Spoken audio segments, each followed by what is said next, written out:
Northeast window na sandok sa Northeast talukta Jan MAIBAM na taram na okchari matamatang mitholok pa tungan ba isu singi matang da khananai na ba semzari ba platform Northeast taluki nga si thamzari ba akana ba topic di lengak ti soidana semlani matam di khangdri khoi tha kharagi humang da gi hapatara khoi manipur da president's rule 6 months complete oi khraba matung another 6 months samo extend tawro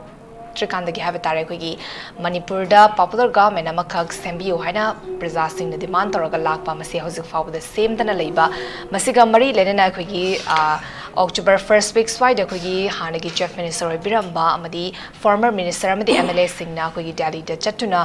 center leaders singa wari shanarba matungda national party singi leaders singa wari shanarba matungda ko gi moina phongdora pagi matung ina Bihar election lorba matungda ko gi masi matang da khana ba du habigi matang da phongdora kraba matungda ngarang se koi BJP National General Secretary BL Santos amadi Northeast Coordinator Dr. Sambit Patra koi Manipur da numit humni gi khongcheta ngarang se Manipur da yorakre khibaga koi BJP gi thambal sanglen da koi former minister amadi chief minister amadi MLA singa pulaka da koi close door meeting amakak pangthoki ba meeting sida koi gi maru aina Manipur gi law and order gi situation aduka popular government amakak prasasana demand toroga lari basi gi matang da koi gi khana ki habe tare ngasina amo koi gi chorchanpur da chatuna IDP singa unaduna koi gi MLA singa unaduna koi gi warishana bagi pot amakak lai ki but adubu kari warishana ki bno happy ki pot de ose fabu ki oina khangbangam da bagi pot amakak lai adubu center leader sing amadi national secretary lakhi baduga ma oina na koi gi hanagi koi gi Manipur gi leader sing na phongdorok gi matung inna koi gi yamna athuba matamda government amasung soidana semgani habigi thazabadi yamna positive oiba kogi thazabase lei habigi pot amakak leiba but adubo matamdi haiba ngamdabagi situation amakak leiba mamangda su November sida habetare kogi November sivgi manungda kogi government amakak soidana semlagani habigi kogi pot amakak leikibani but adubo hojiksi masi kadai fawa chumgodori bano kogi national leader sing lambagi matung inna koi yamna thuna semakadra semoidra habigi post sin hojik leri basi adubu hojik koi topic ta su thamjare soidana makidi lenga ki semakani but adubu matam ni exact timing sidi haiba ngamdabagi situation ama khakta lei bahiram sigi matang tani khana ne nagadori basi khana ne nabada saru yabina bai kogi studio da lengshin duna lei biraba expert panelist mem da saktak chike ahar mada ika khumna bo chege advocate oibiriba oza PUYAM TOMCHA oza Northeast window gi studio da taram nok chari Anisuba panelist Manipur Pradesh Congress Committee ki spokesperson oibiriba Dr. RABI Khan advocate Ozabusui Kakumna Wuchari. Ahom Suba panelist United Committee Manipur gi Secretary General oibiriba Oza Santan NAHAKPAM atenwa matam gi manung da ikugi studio da join da wirakani. Ayahan base Oza TOMCHA da gi damak lakcharage Oza kugi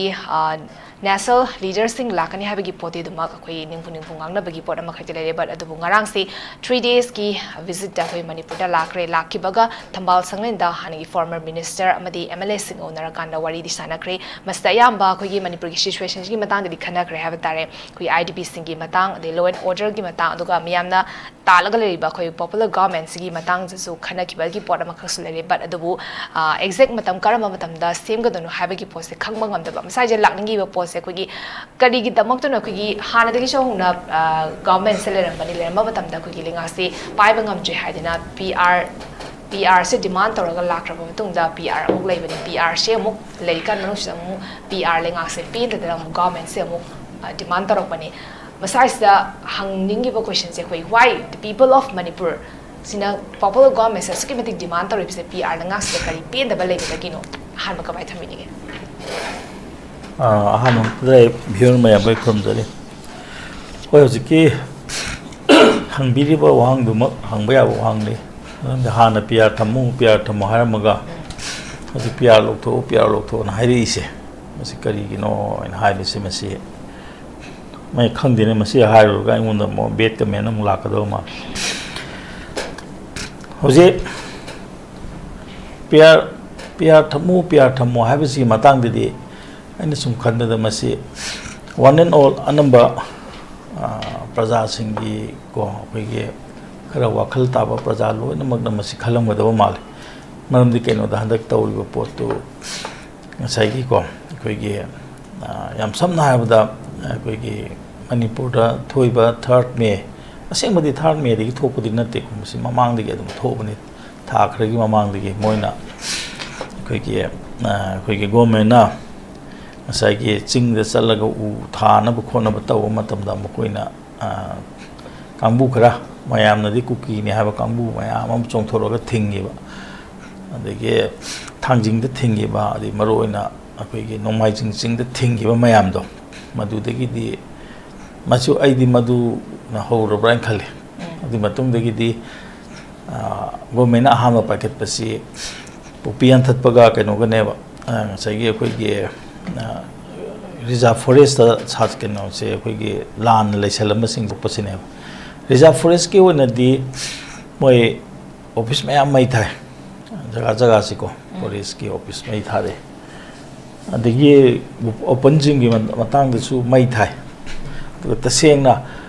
3rd मे सिददी कमाइन तो गा मतम दा कोई के कनो ना कोई की मणिपुर की मिते प्रजा है तारे मसने याम कुई न तालकपा कुई का पांबा कुई के कनो से मिते सिंग से शेड्यूल ट्राइब त सलहन बिउ हाइदना तो ये हाई कोर्ट त केस तोरगा हाई कोर्ट नसो मदु चनबगी प्रोसेस तो अदु थुजल हननबा मतम थारगा पिरकपत द मदु त खुदोंग चाबा लौरगा मोइना सोलिडरिटी मार्च अमा ट्राइबल सोलिडरिटी मार्च नम सिली उखुल सिनबा माले ते दि सिली दो आई ने उजब बाउतदी आई नोने साइड के सिदे उई नोने साइड ते am ingna chikna dum ko मखोय केनो तवि मै वायलेंस की वाज पंगु उते अदुबो मोरेगा चोसानपुर गदी को ओय प्रीमेडिटेटेड हाइबा तारे हाना सेम सारबगी मवोंग द मोइसे हेक्ट को साइके अखोय मदुग मरी लेना दबिदा साइके अखोय युम कई से मई थारगा हजिता सेना द चोसानपुर साइड ता तोरबुंग लांथोगा मितेई ताब मफम सिंग संगा मई थागा लेने मसी चोजामपुर दे लेबा सिंगदो चोजामपुर की मितेई खुन मयाम दो तुमनब मई थाबद नतना सोमदा लांथोगा थारेबिने मसी तसेंगना हाइतागदी मसी यामना नुंगाइतबा यामना अंगको पोदम मतमदुदा नुमितुदा साइके केनो तोय अखोयगी को वाइस प्रेसिडेंट लाई इंडिया की अदुना ngsaigi keno sida akoigi law keno se akoigi police saigadra security forces saigadra masi gi ubudi khara di oi adu moise amatta thabak taw to budona taw masi akoina hojite sum paulo ko matamda chojampur gi side tagi matam du gi DGP haiba tare ko DGP sam laibak thibani hojikti DGP khangde ama khangde so sang sing si hojiti communal gi pot amada praja sing yengba येंगे मतम से सोजानपुर side की कौई है कोई डिजीदा सुमाय तो ना सी तो गदल से मसी खरा फरक तागदो माली अहेनबा सिक्योरिटी पीओ न हाबे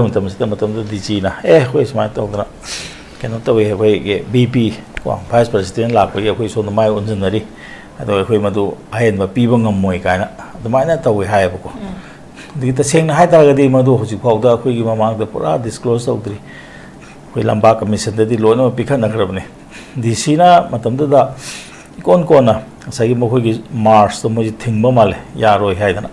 अदुम नाव हारगा दम चतखेबो माले अदना मसीगी मयाम सि लरकपा अदगी मो कोइगे प्रजा सिंग मरोइना कोइगी तंपाकी प्रजा हाइतारे को सिनदी यामना थाजना तौरंबा पोत खरा थाजरक्तबा हाइदि ngsaigi को कोइगी मोइगी लम्फेल लोमदा लेबा करिदा लेबा मयाम अमा ngsaigi नोंगालको मतमददी अदु नोंगाइतदना मयामना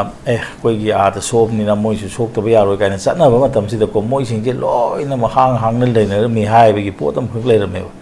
अदुगा तसेंगना सोखिबसिंगदि खंगदबा मोइगी पाव अदुगुमगी इरांगी पाव फंगदबा मी ngak toina taweba दि कुमना कोना थिगलको मतमददी ngसाइ केनोसे अखोइगी ना केनोसे अखोइगी मखोइगी कम्युनिटी गी को थबक इंखांग तौबा अचौबा सिंजे लोइना मुक सुटी लौरमि हाबिगी पोतम खक लेयेबको अदुना सिंगो मयाम सि तौरे अदगी केनोना ꯉꯁꯥꯏꯒꯤ ꯀꯣ ꯁꯦꯀ꯭ꯌꯨꯔꯤꯇꯤ ꯐꯣꯔꯁꯁꯤꯅ ꯅꯨꯃꯤꯠꯇꯨꯗ ꯆꯣꯡꯊꯣꯛꯑꯒ ꯀꯟꯗ꯭ꯔꯕꯅꯤꯅ ꯉꯁꯥꯏꯒꯤ ꯀꯣ ꯃꯌꯥꯝꯁꯤꯅ ꯂꯥꯎꯗꯅ ꯈꯣꯡꯗꯅ ꯇꯧꯕꯗꯤ ꯀꯟꯕꯤꯌꯣꯅ ꯍꯥꯏꯕꯗꯤ ꯑꯩꯈꯣꯏꯔꯣꯝꯒꯤꯁꯨ ꯑꯩꯈꯣꯏꯒꯤ ꯇꯝꯄꯥꯛꯀꯤ ꯑꯣꯏꯕ ꯂꯩꯕ ꯆꯍꯤ ꯅꯧꯔꯤꯕ ꯀꯥꯡꯕꯨ ꯍꯥꯏꯇꯥꯔꯦꯀꯣ ꯃꯁꯤ ꯆꯣꯡꯊꯣꯛꯑꯒ ꯃꯁꯤ ꯉꯁꯥꯏꯒꯤ ꯑꯩꯈꯣꯏ ꯁꯤꯕ ꯌꯥꯔꯣꯏ ꯍꯥꯏꯗꯅ ꯑꯩꯈꯣꯏꯁꯤ ꯃꯁꯤ ꯃꯥꯌꯣꯛꯅꯈꯤꯕꯅꯦꯕ ꯃꯁꯤꯒꯨꯝꯕ ꯃꯌꯥꯝꯁꯤꯁꯨ ꯎꯔꯦ ꯑꯗꯒꯤ ꯑꯃꯨꯛ ꯅꯨꯡꯗꯥꯡꯃꯛꯇꯗ ꯑꯗꯨꯝ ꯑꯩꯈꯣꯏꯒꯤ ꯁꯤꯐꯥꯏ ꯍꯣꯜꯂꯛꯄꯁꯦ ꯂꯥꯛꯑꯦꯀꯣ ꯇ꯭ꯔꯥꯟꯁꯄꯣꯔꯠ ꯃꯤꯂꯤꯇꯔꯤ ꯇ꯭ꯔꯥꯟꯁꯄꯣꯔꯠ ꯄ꯭ꯂꯦꯟꯁꯦ ꯂꯥꯛꯇꯅ ꯇ꯭ꯔꯨꯞ ꯃꯌꯥꯝ ꯑꯃ ꯍꯣꯟꯖꯜꯂꯦ ꯅꯨꯃꯤꯠꯇꯨꯗ ꯑꯩꯈꯣꯏꯒꯤ 355 ꯂꯩ ꯍꯥꯏꯗꯅ ꯃꯣꯏꯁꯤ ꯍꯥꯏꯐꯦꯠ ꯃꯗꯨ ꯇꯁꯦꯡꯅ ꯂꯩꯗꯤ ꯍꯥꯏꯈ꯭ꯔꯒ ꯑꯣꯐꯤꯁꯤꯌꯦꯜ ꯑꯣꯏꯅ ꯂꯥꯎꯕꯗꯤ ꯑꯩꯈꯣꯏ ꯎꯈꯤꯗꯦ ꯑꯗꯨ ꯀꯣꯟꯅꯗꯤ ꯂꯩꯇꯦ ꯑꯃꯨꯛ ꯍꯥꯏ ꯑꯗꯨꯕꯨ ꯂꯩꯕꯒꯤ ꯃꯆꯥꯛꯇꯤ ꯑꯩꯈꯣꯏ ꯎꯔꯦ ꯃꯔꯝꯗꯤ ꯁꯦꯀ꯭ꯌꯨꯔꯤꯇꯤ ꯑꯦꯗꯚꯥꯏꯖꯔ ꯊꯥꯖꯤꯜꯂꯛꯈ꯭रे ꯆꯤꯐ ꯁꯦꯀ꯭ꯔꯦꯇꯔꯤ ꯍꯣꯡꯈ꯭रे ꯍꯥꯏꯗꯤ ꯃꯀꯣꯛꯁꯤꯡꯁꯦ ꯍꯣꯡꯗꯣꯔꯛꯑꯦꯕ ꯑꯗꯣ ꯑꯗꯨ ꯇꯧꯔꯕ ꯐꯥꯎꯗꯁꯨ ꯉꯁꯥꯏꯒꯤ ꯃꯣꯏꯅ ꯂꯥꯛꯏꯕ ꯑꯥꯗꯒꯤ ꯂꯥꯛꯏꯕ ꯃꯌꯥꯝꯗꯨꯅ ꯉꯁꯥꯏꯒꯤ ꯍꯧꯖꯤꯛꯀꯤ ꯂꯩꯔꯤꯕ ꯇ꯭ꯔꯥꯕꯜ ꯁ꯭ꯄꯣꯠ ꯍꯥꯏꯇꯥꯔꯦꯀꯣ ꯏꯔꯥꯡ ꯊꯣꯛꯏꯕ ꯃꯐꯝꯗꯣ ꯐꯖ ꯆꯪꯁꯤꯜꯂꯒ ꯅꯣꯏ ꯃꯈꯥ ꯇꯥꯅ ꯁꯤ ꯇꯧꯕ ꯌꯥꯕ꯭ꯔꯥ ꯍꯥꯏꯗꯅ ꯄꯣꯠ ꯑꯃꯈꯛ ꯌꯦꯡꯗꯅ ꯂꯩꯕꯒꯤ ꯃꯑꯣꯡ ꯑꯃ ꯎꯈ꯭ꯔꯦ ꯃꯁꯤꯗꯩꯁꯤꯗ ꯁ꯭ꯇꯦꯠ ꯒꯣꯔꯃꯦꯟꯁꯨ ꯉꯁꯥꯏꯒꯤꯀꯣ ꯑꯩꯈꯣꯏꯒꯤ ꯌꯥꯝꯅ ꯎꯄꯥꯏ ꯂꯩꯇꯕ ꯍꯥꯏꯇꯥꯔꯦꯀꯣ ꯎꯄꯥꯏ ꯂꯩꯇꯕꯒꯤ ꯃꯑꯣꯡ ꯑꯃ ꯂꯥꯛꯄꯁꯤꯗ ꯃꯁꯤ ꯑꯣꯏꯇꯥꯔꯒꯗꯤ ꯑꯩꯈꯣꯏꯒꯤ ꯀꯩꯅꯣꯁꯦ PR ꯂꯥꯛꯑꯒ ꯃꯣꯏꯁꯤꯡꯁꯦ ꯇꯁꯦꯡꯅ ꯁꯦꯟꯇ꯭ꯔꯦꯜ ꯔꯨꯜ ꯑꯃ ꯂꯥꯛꯑꯒ ꯃꯣꯏ ꯊꯦꯡꯅꯕꯅ ꯐꯔꯅꯤ ꯍꯥꯏꯕꯒꯤ ꯋꯥꯈꯜꯁꯤꯗ ꯑꯩꯗꯤ ꯂꯣꯏꯅꯃꯛꯁꯤ ꯂꯩꯕ꯭ꯔꯥꯅ ꯈꯜꯂꯤ ꯑꯗꯨꯃꯛꯁꯨ ꯃꯇꯝꯗꯨꯗ ꯀꯣ ꯑꯗꯨꯃꯥꯏꯅ ꯏꯔꯥꯡꯁꯦ ꯇꯧꯅꯔꯛꯄ ꯃꯇꯝꯁꯤꯗꯤ ꯌꯥꯝ ꯁꯥꯡꯅ ꯆꯠꯂꯦ ꯍꯟꯗꯛꯀꯤ ꯏꯔꯥꯡꯁꯤꯗ ꯑꯩꯈꯣꯏꯅ ꯁꯨꯝ ꯎꯕ ꯃꯇꯝꯗꯀꯣ ꯉꯁꯥꯏ ꯑꯩꯈꯣꯏꯃꯛꯁꯨ ꯊꯕꯛ ꯏꯪꯈꯥꯡ ꯁꯨꯕ ꯌꯥꯗꯅ ꯀꯔꯐ꯭ꯌꯨ ꯂꯩꯕꯅꯤ ꯈꯪꯗꯦ ꯑꯃꯅꯤ ꯈꯪꯗꯦ ꯑꯗꯨꯝ ꯑꯩꯈꯣꯏ ꯐꯅ ꯁꯥꯡ ꯆꯠꯂꯦ ꯆꯠꯂꯕ ꯃꯇꯨꯡꯁꯤꯗ ꯀꯃꯥꯏꯅ ꯇꯧꯒꯦ ꯍꯥꯏꯕ ꯃꯇꯝꯗ ꯉꯁꯥꯏ ꯁꯨꯝ ꯆꯪꯁꯤꯟꯅꯔꯛꯄꯗꯨꯅ ꯉꯁꯥꯏꯒꯤꯀꯣ ꯑꯩꯈꯣꯏ ꯒꯣꯔꯃꯦꯟꯒꯤ ꯃꯥꯏꯀꯩꯗꯒꯤ ꯇꯧꯍꯟꯅꯤꯡꯕꯁꯤ ꯏꯇꯧ ꯇꯧꯗꯕ ꯑꯗꯒꯤ ꯑꯩꯈꯣꯏꯒꯤ ꯂꯅꯥꯏ ꯑꯣꯏꯅ ꯇꯧꯕꯗꯧꯅ ꯇꯧꯔꯛꯄ ꯑꯗꯒꯤ ꯑꯩꯈꯣꯏꯒꯤ ꯗ꯭ꯔꯣꯟ ꯀꯥꯞꯊꯠꯂꯛꯄ ꯂꯩꯈ꯭ꯔꯦ ꯑꯃ ꯇꯧꯕ ꯂꯩꯈ꯭ꯔꯦꯀꯣ ꯑꯩꯈꯣꯏ ꯃꯥꯏꯀꯩꯗ ꯁꯤꯕ ꯅꯥꯕ ꯃꯌꯥꯝ ꯂꯥꯛꯈ꯭ꯔꯦ ꯁꯤꯗꯩꯁꯤꯗ ꯃꯇꯝꯗꯅ ꯌꯥꯝ ꯀꯟꯅ ꯈꯟꯅꯔꯝꯕꯁꯤ ꯑꯩꯈꯣꯏꯒꯤꯀꯣ ꯀꯩꯅꯣꯒꯤ ꯖꯦꯅꯔꯦꯜ ꯏꯂꯦꯛꯁꯟ ꯂꯩꯕꯅꯤꯅ ꯖꯦꯅꯔꯦल इलेक्शन ममांग बाउतदी अखोई पीआर से लाखिरोय गाना सुन खनै को ममदि कैनो द मोय पॉलिटिकली सोप लाकने अदे अखोई मरक सिदा यामना लाइबक थीबा हागद्रा लाइबक फबा हागद्रा इलेक्शन नम लाक्सलक मतम सिदा मकोई रोंगी ओइनदी अखोई को इलेक्शन से पार्टिसिपेट तौरगदी अखोई यूनिटी मांगने न मोय तौदे मोय कैंडिडेट मखत मोय सपोर्ट तौगने न लाउते अखोई रोंदना कमाय तौगे द लैगिरब इरांग मरक सिदा करिगुंबा अचौबा पॉलिटिकल पार्टी सिंगसिना अखोई मणिपुर से समाय तौदना इरांग याम तौरी मसे इलेक्शन पांथोकपगी मतम चाद्री इलेक्शन याइथोकपियो हाइदना को मसागी फॉर्मल पिटिशन से आइदी थादबरान खल्ले नियम की मतुंगिना इलेक्शन कमीशन दा मसिदी मणिपुर से फिबम से याम फते अदा मसिदा इलेक्शन तरोगदे कायबो खर लई हाइदना मसी तौदबा अदो अहोइना दुम मसागी इलेक्शन की कनो से इरांग सिगी खुदोंग चाबा लौरगा मसागी वोट तौगिबगी मोंग अमा लेबा मसिना कमाय तौगे दा हाना अखोइगी कनो दा अखोइगी मानना को अखोइगी तंपाकी मी सिंगसे अमत ओइना थुम थेंगनरमदिगी अदैदि नापाक सि तानरकपदोंना तौगे अदना मसी तौरकपदगी मखोइगी ओइना को मखोइगी कनोगी मरोइना कांग्रेस के हाइतारे को पंजरगे को कांग्रेस की CWC की मीटिंग दा मोय वारेप लौई मणिपुर से PR थमो अदुगा हजिकी लैरिबा अखोइगी बिरेन की सरकार से लौथो हाइदना मोय कनो डिमांड तौवेबा अदुमाय अदगी पार्लियामेंट तौई अदगी कनो कोर्ट सुप्रीम कोर्ट केस तौब मतमदा सुप्रीम कोर्ट ना मणिपुर हाइबसे लॉ एंड ऑर्डर से लैत्रे रूल ऑफ लॉ लैत्रे हाइदना ऑब्जर्वेशन पीबले न तसेंग हाइदागदी सुप्रीम कोर्ट ना ऑब्जर्वेशन पीबा मतमदा अदुम मखोइसे PR दी लाखो यारबनेबको अदु फरे अमा खंगदे कोन लाखरेब लाब मतुंग सिदगिदी PR से लाखपदगिदी खरमखैदी कंट्रोल तौरे अदगिदी करी तौरे कमाय तौगे हाबा मतमदा अखोइगी PR से लाब मतुंगदा ngसागी को सिदी कंट्रोल खर तौरे ना हायना याम फना PR से ताइनरगा लैरिबा पोसिंग से फजना कंट्रोल तौरगा IDP मैम से हन्नब खोनबा अदगी मोगे अवादा पासी येंबगी महत्ता कनाना खामी मोना खामी खना हनगे खामगे ngamba mini moina khamda bugini haidna adumaina akoigi blame game je taw ha hojiksu hojiksu no tawi ko moi center na lefani mo matam da lefan manga misi nangai lefan re kai no moi gi agenda aron ba lei kan haibugumba ana sigumba ko akoigi haibadi dam pakseba ko aduga sigumba sum tawrok pasina kamai tawge haiba matam da hojik ta seng hamo popular government se lehen gadabani haidana mutawre adu popular government se lehen base ina sum khanba matanda mase kana gi apamano general public ki oram gadra natragana kana gum khari apamano hai kan ai isa gi oina di popular government pamba targa so hoji ki poch dal loisan da pot khara loisan lam da ta targa di hoji koi gi popular government hai tare ko masi lakko matanda pai ba yam nungari do pot khara lei ri adu made ai kano da second da haji gi ko adana hoji ki lei ri bu poch da adana ne pia thamo ha ba sidi ko ai tampa ki mi chama da marfu na pamong ne khal pia lo tho ha ba sidi ai di ko minority sama da kuntra ngum na lo tho na haning gadra atei di pia sigi manung da hoi pia na taw da pe da badi lei ko koina ta honi wa sang da di taw de hai ta ga su moi lei ring da popular government la ba matung da mo na eno se irang se sagalak pa yada na ba pot khari di loisalam ba ma di sang ne ba ko ado ai ma sumai na haijege ado atei kari kari no hai badi ai second round dai lak chai okay manipur gi praja ayambana khoi PR se adumak thamba pamangani habagi potuni ozana habire se adubu mamang da so khoi PR thambiro habe matam da khoi thamme PR se leiba matam da khoi gi praja sin expect toruba siga khoi gi expect toruba thabak sing se khoi gi तौरक्तबगी पोट अमखक लेबा हाबे तारा कोई PR ले तारगदी यामना strictly अखोगी इरांग से यामना थुना अखोगी लोशिना बखोनरकनी अदुगा free movement लेबे याजबा अखोगी नेशनल हाईवे सिंग चटपा याजबा से अखोगी यामना थुना चललकनी IDP सिंग गिसु यामना अखोगी तंग ताबा मखोगी ओबा पोट अमखक तौरकद्रा हाबेगी पोट से खल्लुबने बट अदुबु तौरक्तबदना मरम ओरकांदा प्रजा सिंगसना PR गवर्नमेंट से अमुक लौथोक पिखरकांदा अखोगी इसागी ओइना लीडर सु मतिक चाना लेजबनिना मसी कोई पॉपुलर गवर्नमेंट सेम्बीरो हाबेगी डिमांड से तौरगसु लापन ए मसंग से ओजा रवि दलाक चिक ओजा कोई गवर्नमेंट से मादसु लेरमिनी गवर्नमेंट लेरम त बनते बट गवर्नमेंट लेरमी बनी मतम द कोई PR से प्रजा सिंग याम पाम की कोई गवर्नमेंट से नमति चाना थपक तो तौरक तबदन मरम कांदा कोई रिजाइन तौरो कोई फम थादो हाबेगी पोट याम तौकी अदुबु PR लाब मतुंग दा खोगी ngसाइने सो पंजकिबा प्रजा सिंग एक्सपेक्टेशन अमखक तौरी PR लाक्तारगदी हाबेगी पोतुदा मदुगी एक्सपेक्टेशन चो मांग अपदुना मरा मोरकान हौसे पॉपुलर गवर्नमेंट अमखक थंबिरकान खोगी वाकत फम हाबे तारे इसागी ओइबा लीडर सिंगना खोगी मतिक चाना थबक तौरकद्रा हाबेगी एक्सपेक्टेशन दने हौसे अमो खोगी पॉपुलर गवर्नमेंट अमखक सेमोन हारिसे बट अदुबु ममांग दा गवर्नमेंट लेरम मतमदा चक मानबा मियोय ngakतने खोगी गवर्नमेंट पारमे बसे मसिदा खोगी एक्सपेक्टेशन दो वाट खरबने बा कोई पावी बथबक थोरम सिंग से कोई तरोक तना PR से पाम खरबने बट हजिक अमुक गवर्नमेंट से अमुक लाख तारगदी से यामना थुब मतमदरी सेमगनी दि हारि बट सेमक तारगदी चक मानबा मिदी ओइदोरि बनी अदोइ तारगदी मसिदगी अखोइना एक्सपेक्ट अमुक तौबा यारि बसने करिन ओजा कमाय थमिनिंग सिगी टॉपिक सी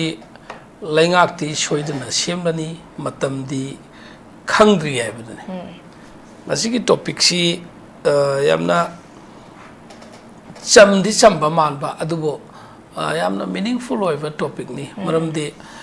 लैंगाक्सी सेमलानी याइना भाबोक्ता हाइबदा प्रजादा अदुम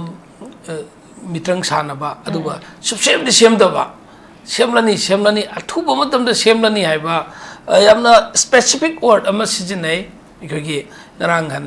काइख्रिबा BJP की गवर्नमेंट अदुदा यावरमबा हौजिकसु BJP की MLA मिनिस्टर ओइबा अदुगा इवन चीफ मिनिस्टर मसा ओइरमबदुना अदुगा BJP के चटमिनबा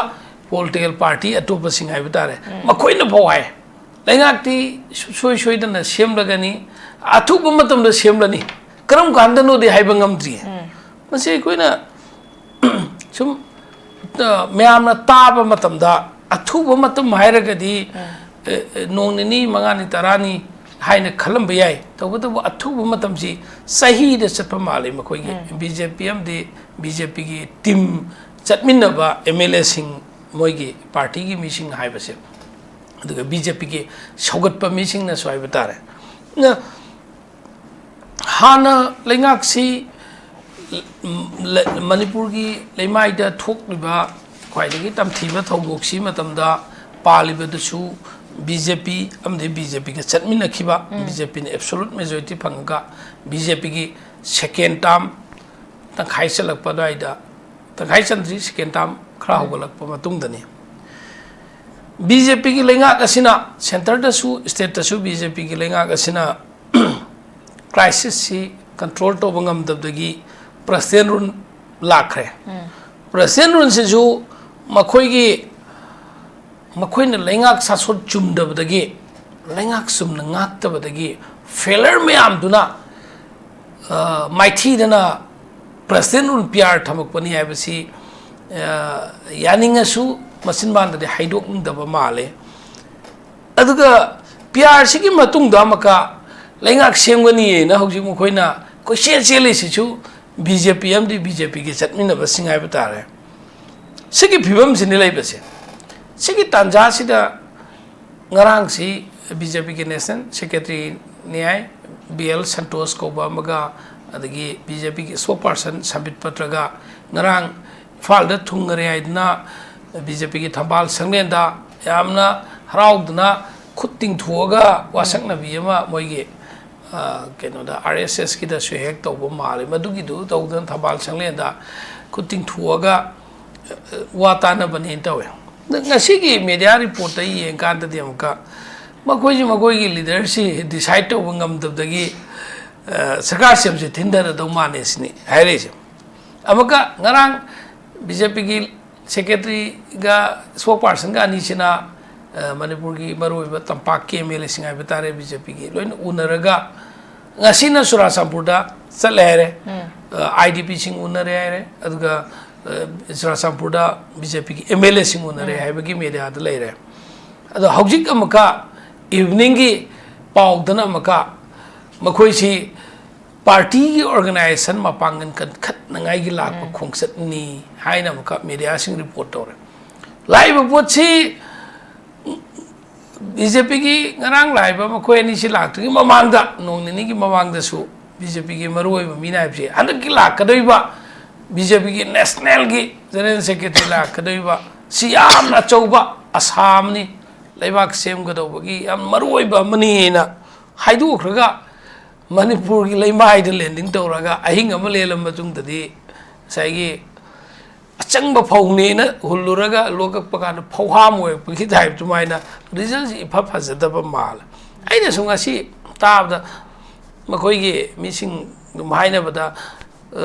ngarang laiba koi gi BL Santos ka sambit pataga si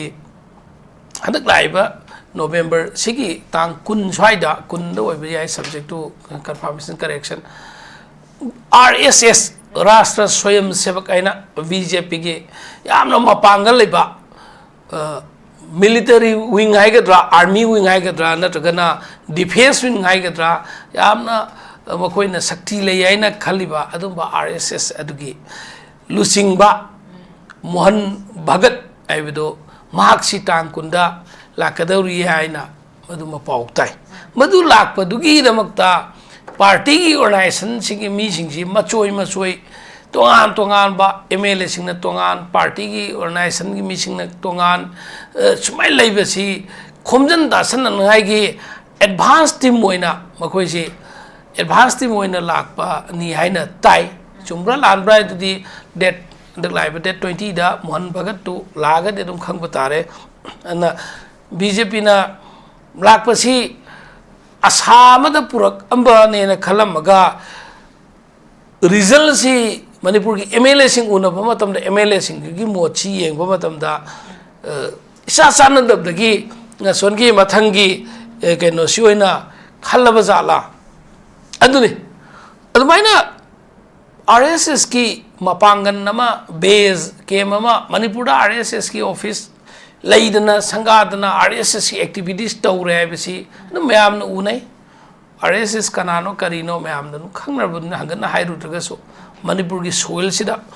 adugi mapangal hena kan ngai ge tawrak pasi oi batar gadi ekhoi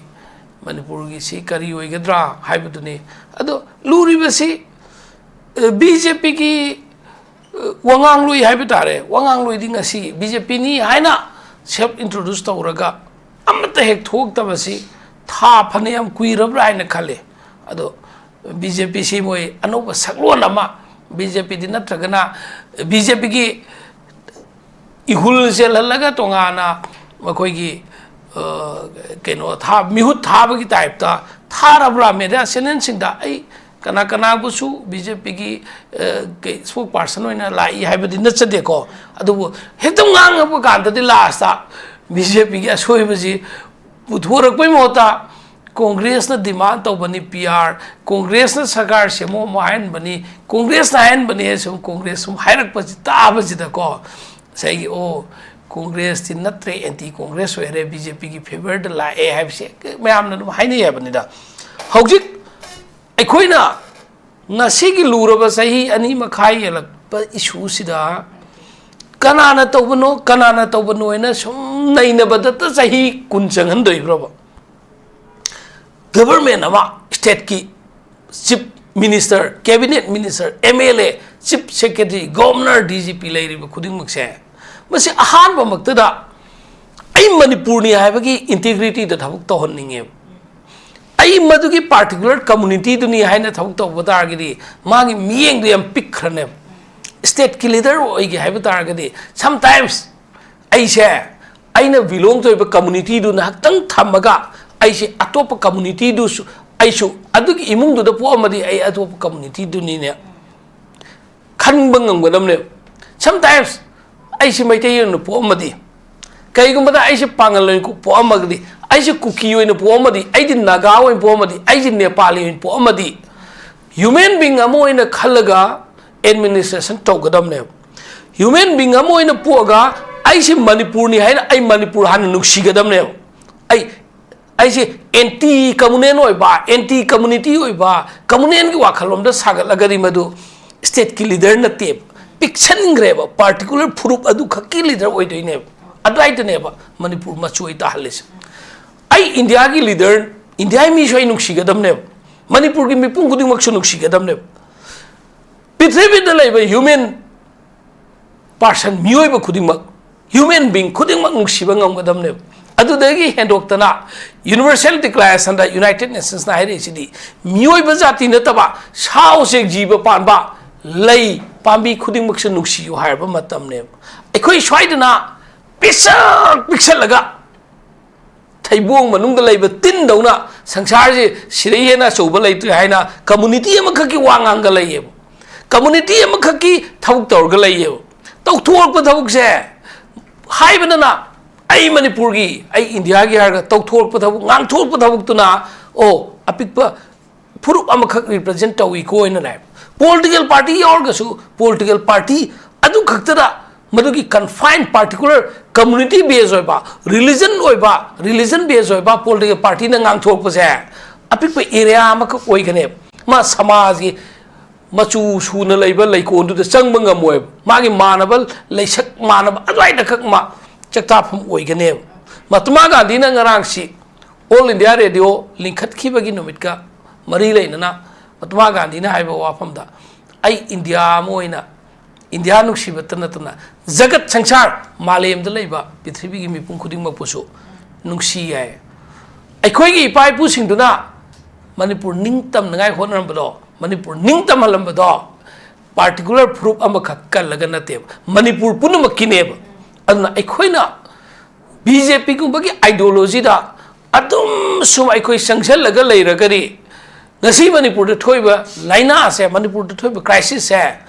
BJP gi divide and rule gi policy na BJP gi yong tanjen oi baduna nakalla masu yanangai honaba nakalla madasu themnai hona baduna ngasi sahi ani makhai sang thari bane habse ngasi manipur praja mayamam di bhab taraga TV channel da thokpa speaker khadi bhab ta de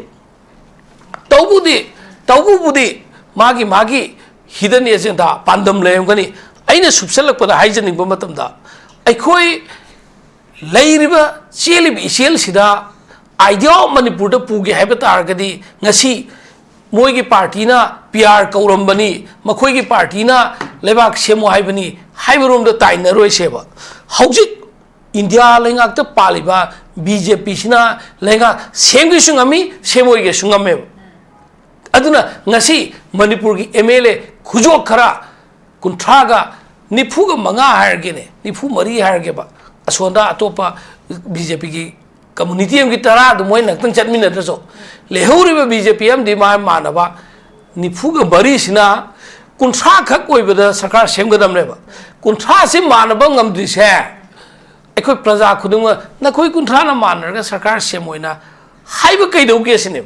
अदो अमक येंगसे सेमगा कैदौदैबा ममांगदा मे 3rd 2023 दा थोइदु BJP की हौजिक लैबिरिबा MLA सिंगसिगी मतम नत्रा अनौब क्राइदि लाकदैनो थाइबे युदुदे मखक ओइबा बोतल सिलगा यारोइबा all wine new बोतल दो बोतल सिनबने यारोइबा निसादि अमखक ओइदोइने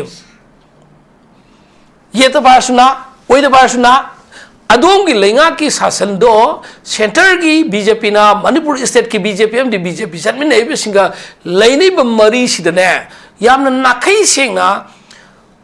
अखोई Manipur नुक्सिबा MLA सिंगना वाफम अमा थमम संगेब हौजिक सरकार सेम सेमदबदु नते फरेने सरकार सेमसिने सेमो सेमबिरगा इम्फालदगी दिमापुर चटकद यागद्रो नानोंमदी हाइकी नसिगी पेनेलिस्टिंग मरतगी ओजा तोमचाना कांगपोपी सेनापतिदा माग मसाबुदी लोन चलेना है अइना हाइबदी फोंगना चटसे हाइबनिदा पार्टिकुलर कनागुम्बमना लोन चटपुदु नतेब केस्पर मनुंगदा कुल्लगा चटखिबा याम वाना चटखिबदो सही 70 हेलबा अहन चटखिबदो अदुई पुंजी खुचतु नतेब इज्जत लैना लेमना नेशन हाईवे दा चटनसे खुदुंगमकसे सरकार सेमबा हारगा सेमबा पामिसिदी एमएलए की मिनिस्टर की चीफ मिनिस्टर की मतुंग दामागी ठिका फंगबा थौक हापनिंगबा नतगना लोन लौन व्हाटएवर समथिंग खुदोंग चाब खर लौनिंगबा माय बागी फैमिली सिंग गवर्नमेंट की सर्विस हाफोगे मिनिस्टर होइंगेदा हौजे एमएलए ओरदम ता हापंगमद्रेना मिनिस्टर होइंगेदा चीफ मिनिस्टर होइंगेदा तिन्नर का हाफोगे ना हाइबा मी सिंग खरदि दुम लेमगनेबा मधु माइनॉरिटी ने मसिंग याम तव कांबुनेबा मेजॉरिटी मणिपुर की से लाख 9 की फ्री मूवमेंट है हाँ सदन यागदम है इंडिया की prime minister level home minister level Manipur की गवर्नर से इंडिया की प्रेसिडेंट थमीबनेबा प्रेसिडेंट की वाफमबू तुंगोइना लिबा इम्फाल कांगपुपी यौद लंबी थिंगबस कांगपुपी चलन बंगमद्रिबसिना सरकार से करी कानदइनो हामनिदा हाना अदु ओइबा तारगदी प्रजान हाइदिसे नखोई की हौजिक लैबा गवर्नमेंट लैबे सस्पेंडेड एनिमेशन दा थमीजे डिजॉल्व तो मथौना लेबा मतिंग लेबा वेदर करम पार्टी दे ओइगेरा मसक थोप निपा खरा एमएलए सिंग खलगा सरकार सेमलसे हाइबनेबा अदुदा साइगी अमदमुक ओनथोक ओनसिंगा ताइनरगा पोट पुनमक्ति कना तैला ता हाइ मतमदा बीजेपी हाइब पोचिना हौजिक लेबा कोनगी बीजेपी फरकदा फरोइद खंगदेको उद्रिको तबतबु ngasi एजोन टुडे ngasi फाउद लेबा सेंटर की आमदे बीजेपी की लेबा मरी सिना दे हौजिक सरकार सेमगसो करीमता अहोंग पुरोयबा अहोंग पुरक्त्रदी भोट मयागी ताट तौरगा मथंग 2027 की भोट कानबगी ताट तो बोइगनी अदुगा ngasimak हौजिकमक सरकार दी सोइदन सेमगनी मतम दी खंगद्रे हाइबसिना ताकपदी प्रजादा अदुम सरकार सेमगनी हारगा नमथाक तौबा बीजेपी की लौनमनि हाइबसिमा सिसि मयेक सिंग हाइबसे तमसे सेम अथुबा मतमदा सेमगनी हाइना अखोगी हाइरगा लाइबसि सुकुइबना मरम ओरकांदा अखोगी लेइबसि सेंटर दसु अखोई मणिपुर दसु बीजेपी लेंगाक लेरमनिना सेंटर दसु बीजेपी लेंगानी बट अदुना सेमगी हाइरगा सुंगामी यामना अथुबा मतमदा को सेम ओइ हाइरगा सुंगामी हाइबगी पोतने आई मथंजे ओजा शांतदा लाक्चगे ओजा अखोगी ngarang BL संतोष समदी अखोगी डॉक्टर संबित पत्रा ला अमदुगा मरी लेना अखोगी मीडिया दा अखोई फोंदोरपा वाफम सिंगसे अमता मानदा ओजा रबिना सो हाइबिक्रे अथुबु अखोगी लाइबा लीडर अनि सिगी मतंग ददि अखोई सान पॉपुलर गवर्नमेंट सिगी मतंग दा अखोगी वाफम फोंदोक्त्रगा अखोगी हानगी लेबा एमएलए सिंगसनदी यामना अथुबा मतमदा सेमगनी पॉजिटिव होइबा अखोगी लीडर सिंग उनर मतुंगदा अखोई positive होइबा अखोगी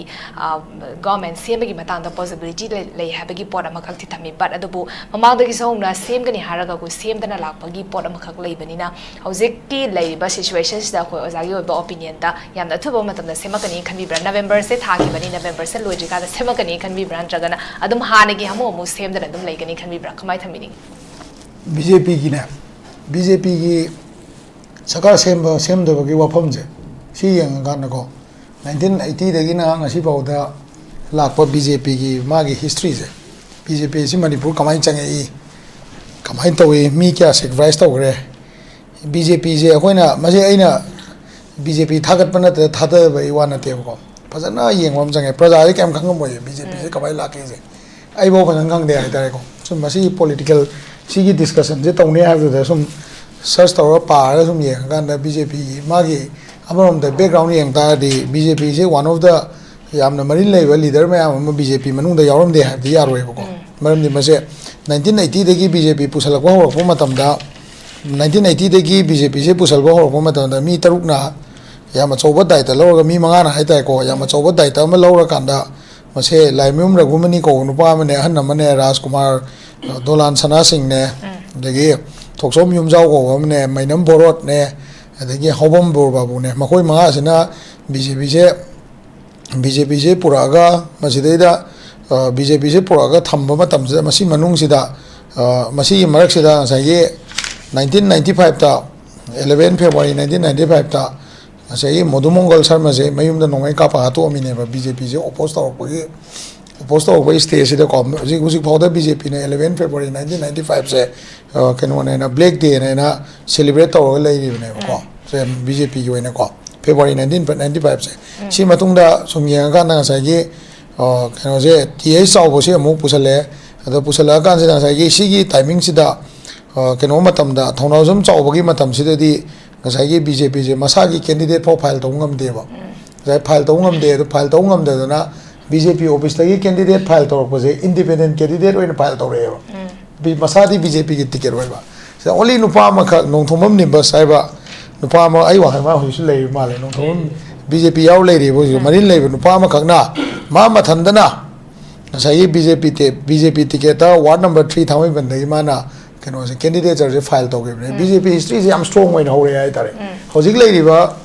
ngasai ge objection me am lakta jo adui matung da khoi amu BJP je amu pura subsan bagi khoi to keno gi sida 2001 June 18 phai da BJP phiran national party me am phiran je lo chingda da na mayam na BJP je khoi ga chana de ha po che yam kan hai ko handak so amu ka miyam sina BJP je khoi ga chana de ha feeling sam phasal lai hai tare ado ai ne sum khanjar da ko BJP as a political party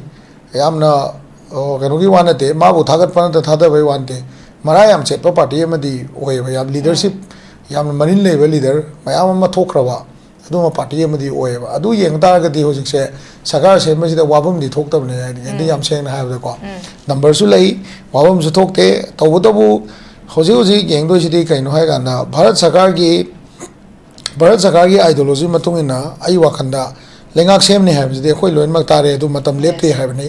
matam lepte have je hoji ton ba jaga da mayam na comment pinari se sai festival lai loi ba ngai ri have khara ma Bihar election heng je hai dok tore adu gi result yeng gi ne have khara ma then adu ga Assam gi election naksal lak gi ko si gi su yeng ba ma jaga ma ga even Manipur da hoji by election to da jaga ma su lai ri ne by chance Assam gi election si by election to bai matam se Assam election na hanbra by election na hanbra koi jaga ma sidama hang le ri Manipur da ko si me am se yeng ga da India gi khwai gi priority oram do si ai ne sum khanja da ngasai gi Manipur da thokhiba incident si BJP hai ba political parties gi oina khwai gi mai bak thiba malem da BJP party gi mamai da hamuk amuk ma leiraba adugumba keno mane ba incident ne ba da si India gi roid to bagi masigi keno se India da roid chaw yam thoe ko thok tam na te yam chaw ba roid thoe ko se khoi gi keno da samna hai ba da keno da khoi gi Ayodhya roid se 1992 da thok se December 6 1992 da masigi je no makha keno to da gi mi lising ani me asi almost all over India da sangdoki da na ko chaw thoki da na ko adui matung da adu gi roid se control to no bona da matam yam change ko to ba angle da gi political move adagi Supreme Court dagi tawdana khotana tawdana adagi Ram Mandir gi issue sida am chawba even election issue ba oi gi hai tare ko amain tawdana Gujarat 2002 da muka kano yam chawba roid ama koi gi ngasai gi ke da kano da roid ama thoi masi gi se Gujarat ki roid 2002 ki roid sidi kamai to ge da Godhra da train mai chak ba hor khibne masi roid sidi kano to legal amadi political event ma amana lephan gi bane base sumaina khoi Manipur su legal amadi political event sing jina khoi gi sigi kano se kano ka ani hoji thoi ba issue je masi lephan mangam bam thoi ba ko si khena ba sini ko ina haiding is politically khena base kamai to ko move to ge se ko matam du Gujarat ta PR bo tham gi de adu ga sai gi matam du gi political keno duna Narendra Modi masamak ki mathakta US ki passport pho US ki visa pi ya da matam du da ko ma gi mathakta black mark am lei gi to gi do ko na Narendra Modi na prime minister ore kan han do ki bne ba yam chauba adu umba keno hai ta systematically yeng ba even diplomatic channel da ba da US ki the diplomatic channel da Narendra Modi je United States of America se changba ya da bugi adu stage bo le ram ne ma prime minister oi kan handokri ni matam du da ma chief minister oi mi ne ko BJP gi history se sung yeng ja ne ko hai ja then adu matung da mo roit ki roiting gi kan oji yang kan da Bengal da thok tam na te 1946 45 da thoi are 2025 ta su hojik Bengal da series of violence sam thoi adu violence control to bo je India da ya ma matam da khoi Manipur gi model ji di yamna anuba violence ta kani ethnic violence ta yamna nauriba sugumba kani ko akoi gi yamna marginalize hoiba akoi marakta separatist movement ama chauthon ba hena fuel toba maitai da sudum separatist movement ama fuel toba adai atopa community da su fuel toba adu manoi ani doin ning tamna khana jaro haibe mong da noi any demand to ro si khana ri kan timing yam chare haiba man ma yauri ko duna bharat sarkar na lengak se sem ding da ain sum kan jabda han mada tom do se BJP ki political parties ina BJP de leader sing sigi 1980 da BJP lakko matam da gi na ngasi baugi sacrifice yang kan da center gi BJP sina BJP sumul buloi ha ji madi 101% ma thajab le ngoni soin le ngoni masi ai wa kan soin le ni mamdi 1980 de ngasi bauda BJP sina mi se kaya politically sacrifice to gram ne ba ai no je haji duni matam amada moi ticket phau thoram jaw matam da moi BJP ki ticket tabo filing to ngam da legi ba matang yaw gre ba adu matung da BJP se majority phang koi wari ne ba la ka do je aduna center na BJP se sakar semal ju semandra ju mutkani ha bi so thazara moi Manipur miam jina BJP se aduki mati thazabale aduga BJP ki tholok ba leader sing se concrete oi ba adugumba marin lei ba leader thawai thab gam ba leader tholak kani ha bi sima chap chan le ngani aduna sakar sem da ba je ai center ke sun na chung mo en kal le ko adigi secondly aina thamning je kaino ga da sakar se sem dring ai da BJP ki oiba priority ani hum tawda da ba thaba ani hum khak le ko PRI ba pochidi kai gumba animated suspension je November da loida ga su nataga December ba da loire ha ga su PRD jai ahum sang daraga thambagi capability center government le ba adum mana continue to thambe ma gi apam matu in thambe adu bu sai public na panam na pam ta ga su sigi PR siga hojing mamang da le ramba PR 1990 swai le ramba PR khenable law and order gi oiba PR thamba matam da di maduda combing operation chatadana phaba pun batawdana yam tawbani ko handaki PR sidi akoina yengdo si kaino ai ganda strategy amada toan ba angle amada thamakba PR ne logadabne maramdi narang na hana khoigi nambol gi sida attack torpa matam da asai fal gi mi anhum sidi ne ba ko aduda kasu yam sathi ba mong da combing ga chatadana hekta miyam sida ot nai ne tawbudi tawrke ba maramdi sakar se khara angle amada PRC ki utilization se to an ba angle amada toy mase ai wakanda BJP gi face wash ma mamai chamna ba hai tare ko lenga le ngai manung dangam do poto mamai chamna ba hona bne lawi hai tare ko haji leiba situation ji da lenga sem je sem gi be ko aduga leader gi sem ak su yam phe ne khale ko aduga leadership munna ba gi thodok pa dakar ka su lei tabrai ne khale maram di kai no ga da leader ai bisi NBN sing na wede they have late seta button wede they have late moi ani gi supporter me am duna Facebook ta kai da kari ka putha tha ga padu de koina yam lum na su lo de ai tare ko madu koina ignore tok ai tare ko aduga haji akoi gi mai kai de gi yeng ga do ji kai no hai kan da Manipur se akoina apunma Manipur en hai ra kan da hanagi Manipur ama koina leiramba duga lakadori ba Manipur si ani si ki khena baje si arumayang se pubangam gadaba adugumba leader ma mathau tai ko ai gi motadi hojik se akhoi Manipur da hojik daka ori se nawai Maharashtra le ba Bala Sahib Thakre se si gi magi wakalon se khara akhoi Manipur ka chana ga ma la abdi akhoi gi idea of Manipur se maningom da yeng mana taba ningthau palami adu le me akhoi loi pot kar me adu to me ching se khoi ne 700 square mile adu nataba 2040-50 da akoi future da 2000 AD sigi matung da ko 2100 je horok matam da natraga 2050 da 2060 da politically Manipur se kai oihanningi adugi oihanningbadu kuki na lawgadaba role je kaino adigi maitai na lawgadaba role je kaino maitai pangan na lawdoi role je kaino haibse khangba leader ma dakar oiba huji huji ki leiriba leader sidi nakan animaki leader se sagi kayani khoigi hanagi sida maitai je sumain tawrmani ne si tawrmani ne ha ga pangan jin sini ne ningol machani ne ha ga tangkhuldi maitai makhada le manate akhoi naga hills en tonga le mi kuki ji ju mercenaries na te akhoi tonga history isagi sema laksabani haibagi angle to the loina chala kana sagi the future of Manipur 2050 se akhoi karam da u deba sigi 2050 gi Manipur se ubang ambal leader du ne da ka wai je adu sigi 2050 2040 gi future gi leader se lai bata gadi masi kuki convince to je kaisu na te leader ma is the common minimum program amana so to bi ai ba opposition lengak se sem do ren khala se lengak sem do tamda mayam tonari se keno akhoi gi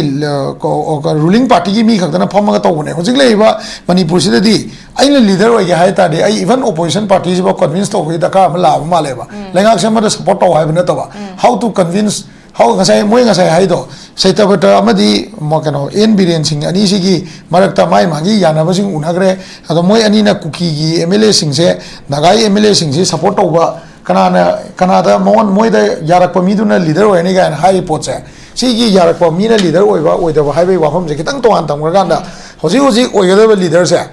Manipur sigi future da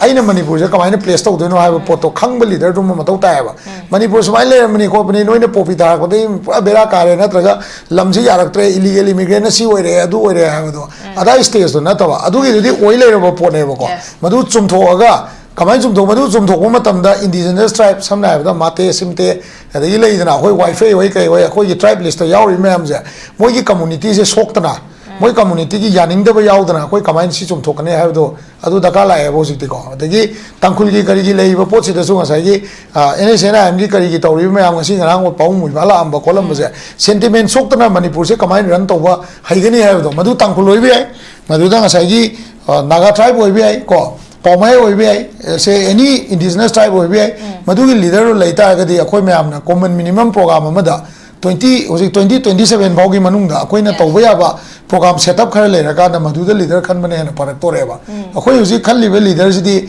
ngasai gi Biren Yadav versus Setabata Yabai versus Khemchan Yadav versus Bishwajit Yadav versus Govindas Yaba na leader si chakre ba ko aduna sigi angle si di lengak sem ga su kuina chaloi aduna ai motadi akoi gi huji tanja phangi ngai sida opinion ji kitang change tawga 2040 2050 swari yengom change na sumai tam sa okay am ngai se am phasan thambi khrai khoi gi hojike leri ba khoi gi leader crisis se khoi dumak leiba gi pose praja sin da su mami dum tara abani khoi gi maram aduna khoi gi government se sema ngam da ba gi pose to leader crisis leiba duna maram oiraga ra habi gi possible da khoi praja sin da khoi gi praja sin thamoi da phoro gi pora ma khak leiba ai anishu baround are baround ai oza tumsa da gi lak chiki oza khoi gi government ki matang habitare masi de khoina kari gumba sem taraga so masi leader crisis na kitang tonga na thamakan oza san tan haba dumaina khoi gi how ki ba si da hena focus pi ba na ta ba khoi gi future la ka da ba khoi gi Manipur ja hoji situation siamna khoi gi worst of a situation ma khak lai bani na har ba situation si kamaina control to ga da gi aduga tung da na future da na har ba situation si na maram ora ka da khoi gi lai ba community sing da sokhan da na ba gi mong da habitare khoi presence idea of Manipur da hena focus pi ba ngamba aduguma leader ma khak yeng bam su chang ya ba fam dani but ado hojik lai ba se khoi gi kai gumba government se sem taraga de khoi community loina ba khoi gi yaw da ba khoi gi kuki gi to khaina lei ba khoi gi MLA tara ha tara khoi leader tara ha tare masi yaw da na amuk sem taraga di masi government sem ba yang gadra ha ba gi pot ma khak su lai hojik ma khoi je tongan ba separate administration tala kan da lei bani union territory gi demand taraga lei bani masida ma khoi yaw da na amuk government system ki ba taraga di ma khoi na amuk advantage lor pa ya ba gi chances mai bani ma khoi yaw da na di union center gi leader sing na government system ka ni na thaza be browser kamai thamini masigi damata har ta ga de hojiko rang la mi do general secretary organization ni general secretary organization ni national gi ni ko jam chaw ko ni rang la e ma si da unare rang ten da sale kampu o ken cho sampur sale ngasi sanapati sakhe ai ko masi makhoi gi oina di moi hona jari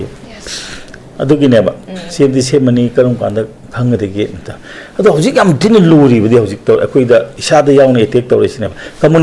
community gi am khakting gi wangang bidi gi irang je su kui thone ha bise adi ta di mitei ja hatu piro sine mo mai je na ne mitei tum tar gi de lebak se da santi leine ha bine si hang ninge ba makhoi gi MP ne su yam kana hang ma ha ba matam da pakhang beningba haidana yam kan sauri mana pakhang beningba kambu dege na adi mokhoina hauji akhoi attack to sikari gino why kari gino to congress na kari gi akhoi gi tampaki mi de kari gi attack to bono tase na ta di manipur thuai bidi kana no ekram haije ge ko masing manipur si sile ko si manipur si gi manunga mayai de le ba sile ba kari gi hill khai to kono moina hill se kari basis ta kari gi tampak hill and valley na khai je ke no masi ai na khai bne 1972 da moina kari gi dongta 371 cg pusal ga kari gi thukai bno manipur se adiga to bom da 371 cg close to the yard ko the executive power of the union shall extend to the giving of direction to the state as to the administration of the set areas and hill area da kamai to na administration to ga have se union government gi power se hojibu 1972 da gi hojibu thame tawu to masi power se kra digi tholok na have no da article 353 digi effect of promulgation of emergency labor matam da khakte ne bisi ko emergency labor matam da while a proclamation of emergency is in operation then notwithstanding anything in this constitution, the executive power of the union shall extend to the giving of direction to any state as to the manner in which the executive power thereof is to be exercised in state amada ko union executive power is handuk yate emergency matam de yai manipur de 1972 de article 371 2 gi matung ni handuk lai ba mase ozara bisu ukil ni naina biyo अखोई की party की वाचों की आई दिया party याउजेद्री अदु आई लेरिबो पोसे दे आई affiliation ले मंदी कहीं नो दा होजी बीजेपी ने तौवे बिसना मणिपुर की हेन फबा हेले हाबि के गोंदा थाजे जब ले जे मंदी आते जिंगे तौंगे हागा आम तो थोलो किदब नेबा नाम जो सिदा हाबि अखोई थबक तौ वाउ ने ngasi थोलकते ए मिनि पंजरोय बको अदु होजी याम मतिंग थोंना होजी अखोई की डिस्कशन दबो यावरा नेबा कम्युनिटी अमा खतंगी वांगांग बसिना अखोई मणिपुर काय बने कुकी जो सिंगना मुखोगी नोंत ngang मणिपुर ठुगा के हाबि केम हाइदबा मितै ना कोई मितै सिदरे मितै कनबियो हाबो मतम ददि सी नखोइना इरान जी तौबने हाय तादि कुकी सिंगना हाप मतम द नोय करी gi हाबि दो अदि महात्मा गांधी मानसलेबा पांगन हालदि दुम याबा हिंदू दि हाप या रो हाबि दो हिंदू दि लमन खुमुनु मोय हाप दि हाचसनु हाबि दो अदुगी मालेबा अदुगी द नतने एमपी हनत का के एमपी ना वांगांग बुखुदिंगे सनाम एकनो पखंग बलात्पा कांगबु हैना याम कने अटैक तो है मा मसा आइदि हंगी मा मसा कई धर्म सके इंडिया से माना पाम धर्म चतप या है लेबनी सिको अखोई सी कनो द रिलीजियस फ्रीडम से हम फजन लेबने अदुदा माना अदुमाइना ममिंग पल्लग ngang इदुन करिगिनो अदुगा तसेना होजि की हारिबो वाचे अदुना अदु ओइ टारगेटि होजि याम मयेक सेंगेबा ओ सुमाय तौद्रा मैते याबा कम्युनिटी मिते याबा जात मिते है कम्युनिटीज ना बैकबोन और लाचबा अखोई सिविलाइजेशन मसी थुगाइदे यादे हाबजे हजि कांग्रेस ना हजि ngang वासिन मय याम सेंगेबो करिगे दमक मखोइना चिंगतम थुगाइबगी लो सेम मिबिनो अदो आइदि तसेंग हाइता गदि को अखोइ दौजि हाइबा होग्रेबा मसे मणिपुर दा अमतो बिगी वापुर कहता गदि चिंगतम ओइबो पोचे थुगाइ थंबिगनो करिगे दमक चावरबो मणिपुर सिदा 90 को 1% है ना कनो से चिंग है ना लाथोगा 9% लेमो बुतो करेगी वैली होगे तरबन करेगी दम तो अदिगे मो हिल वैली खाइबो मतम दा 600 को कनो सिने मीटर अब सी लेवल सिनेबा हिल लेन खंगने जे कोई मणिपुर 800 की मैद लेबने करेगी करम बा क्राइटेरिया दा आर्टिकल 371 सी की क्लोज टू द को सिदे हाई देबा कमाइना हाई के ह मतम द को माइना सिदे साइ जे को In this article, the expression hill areas means such area as the president may by order declare to be hill areas. Masi rule kara ide lege ba. Karam mana tawdna hill na traga valley cha. Adu taga khuga tam pakchi kari. Why is it not a valley? Khogum tam kar ke valley ode ge ba. Aduna yam samna hai bada hill valley khai do ga. Ekoi gi lejeri ba. Ekoi gi mite ebe ja che. Tu jam bor jam dare na. Taku kano de gi more de tan dare. No ching de lebe aro hai ne. Masih याननब ion की मोंगसिदि सिना पियेब अदुदा नतना होजि फोंगना community अमगदमते थबक तौबा हाइबसे अखोइजिबो RV communal अखोइ कन number होनबसिबो अखोइ communal आबा सिगोदि तौबिगनु मरमदि कनो तोंगानबा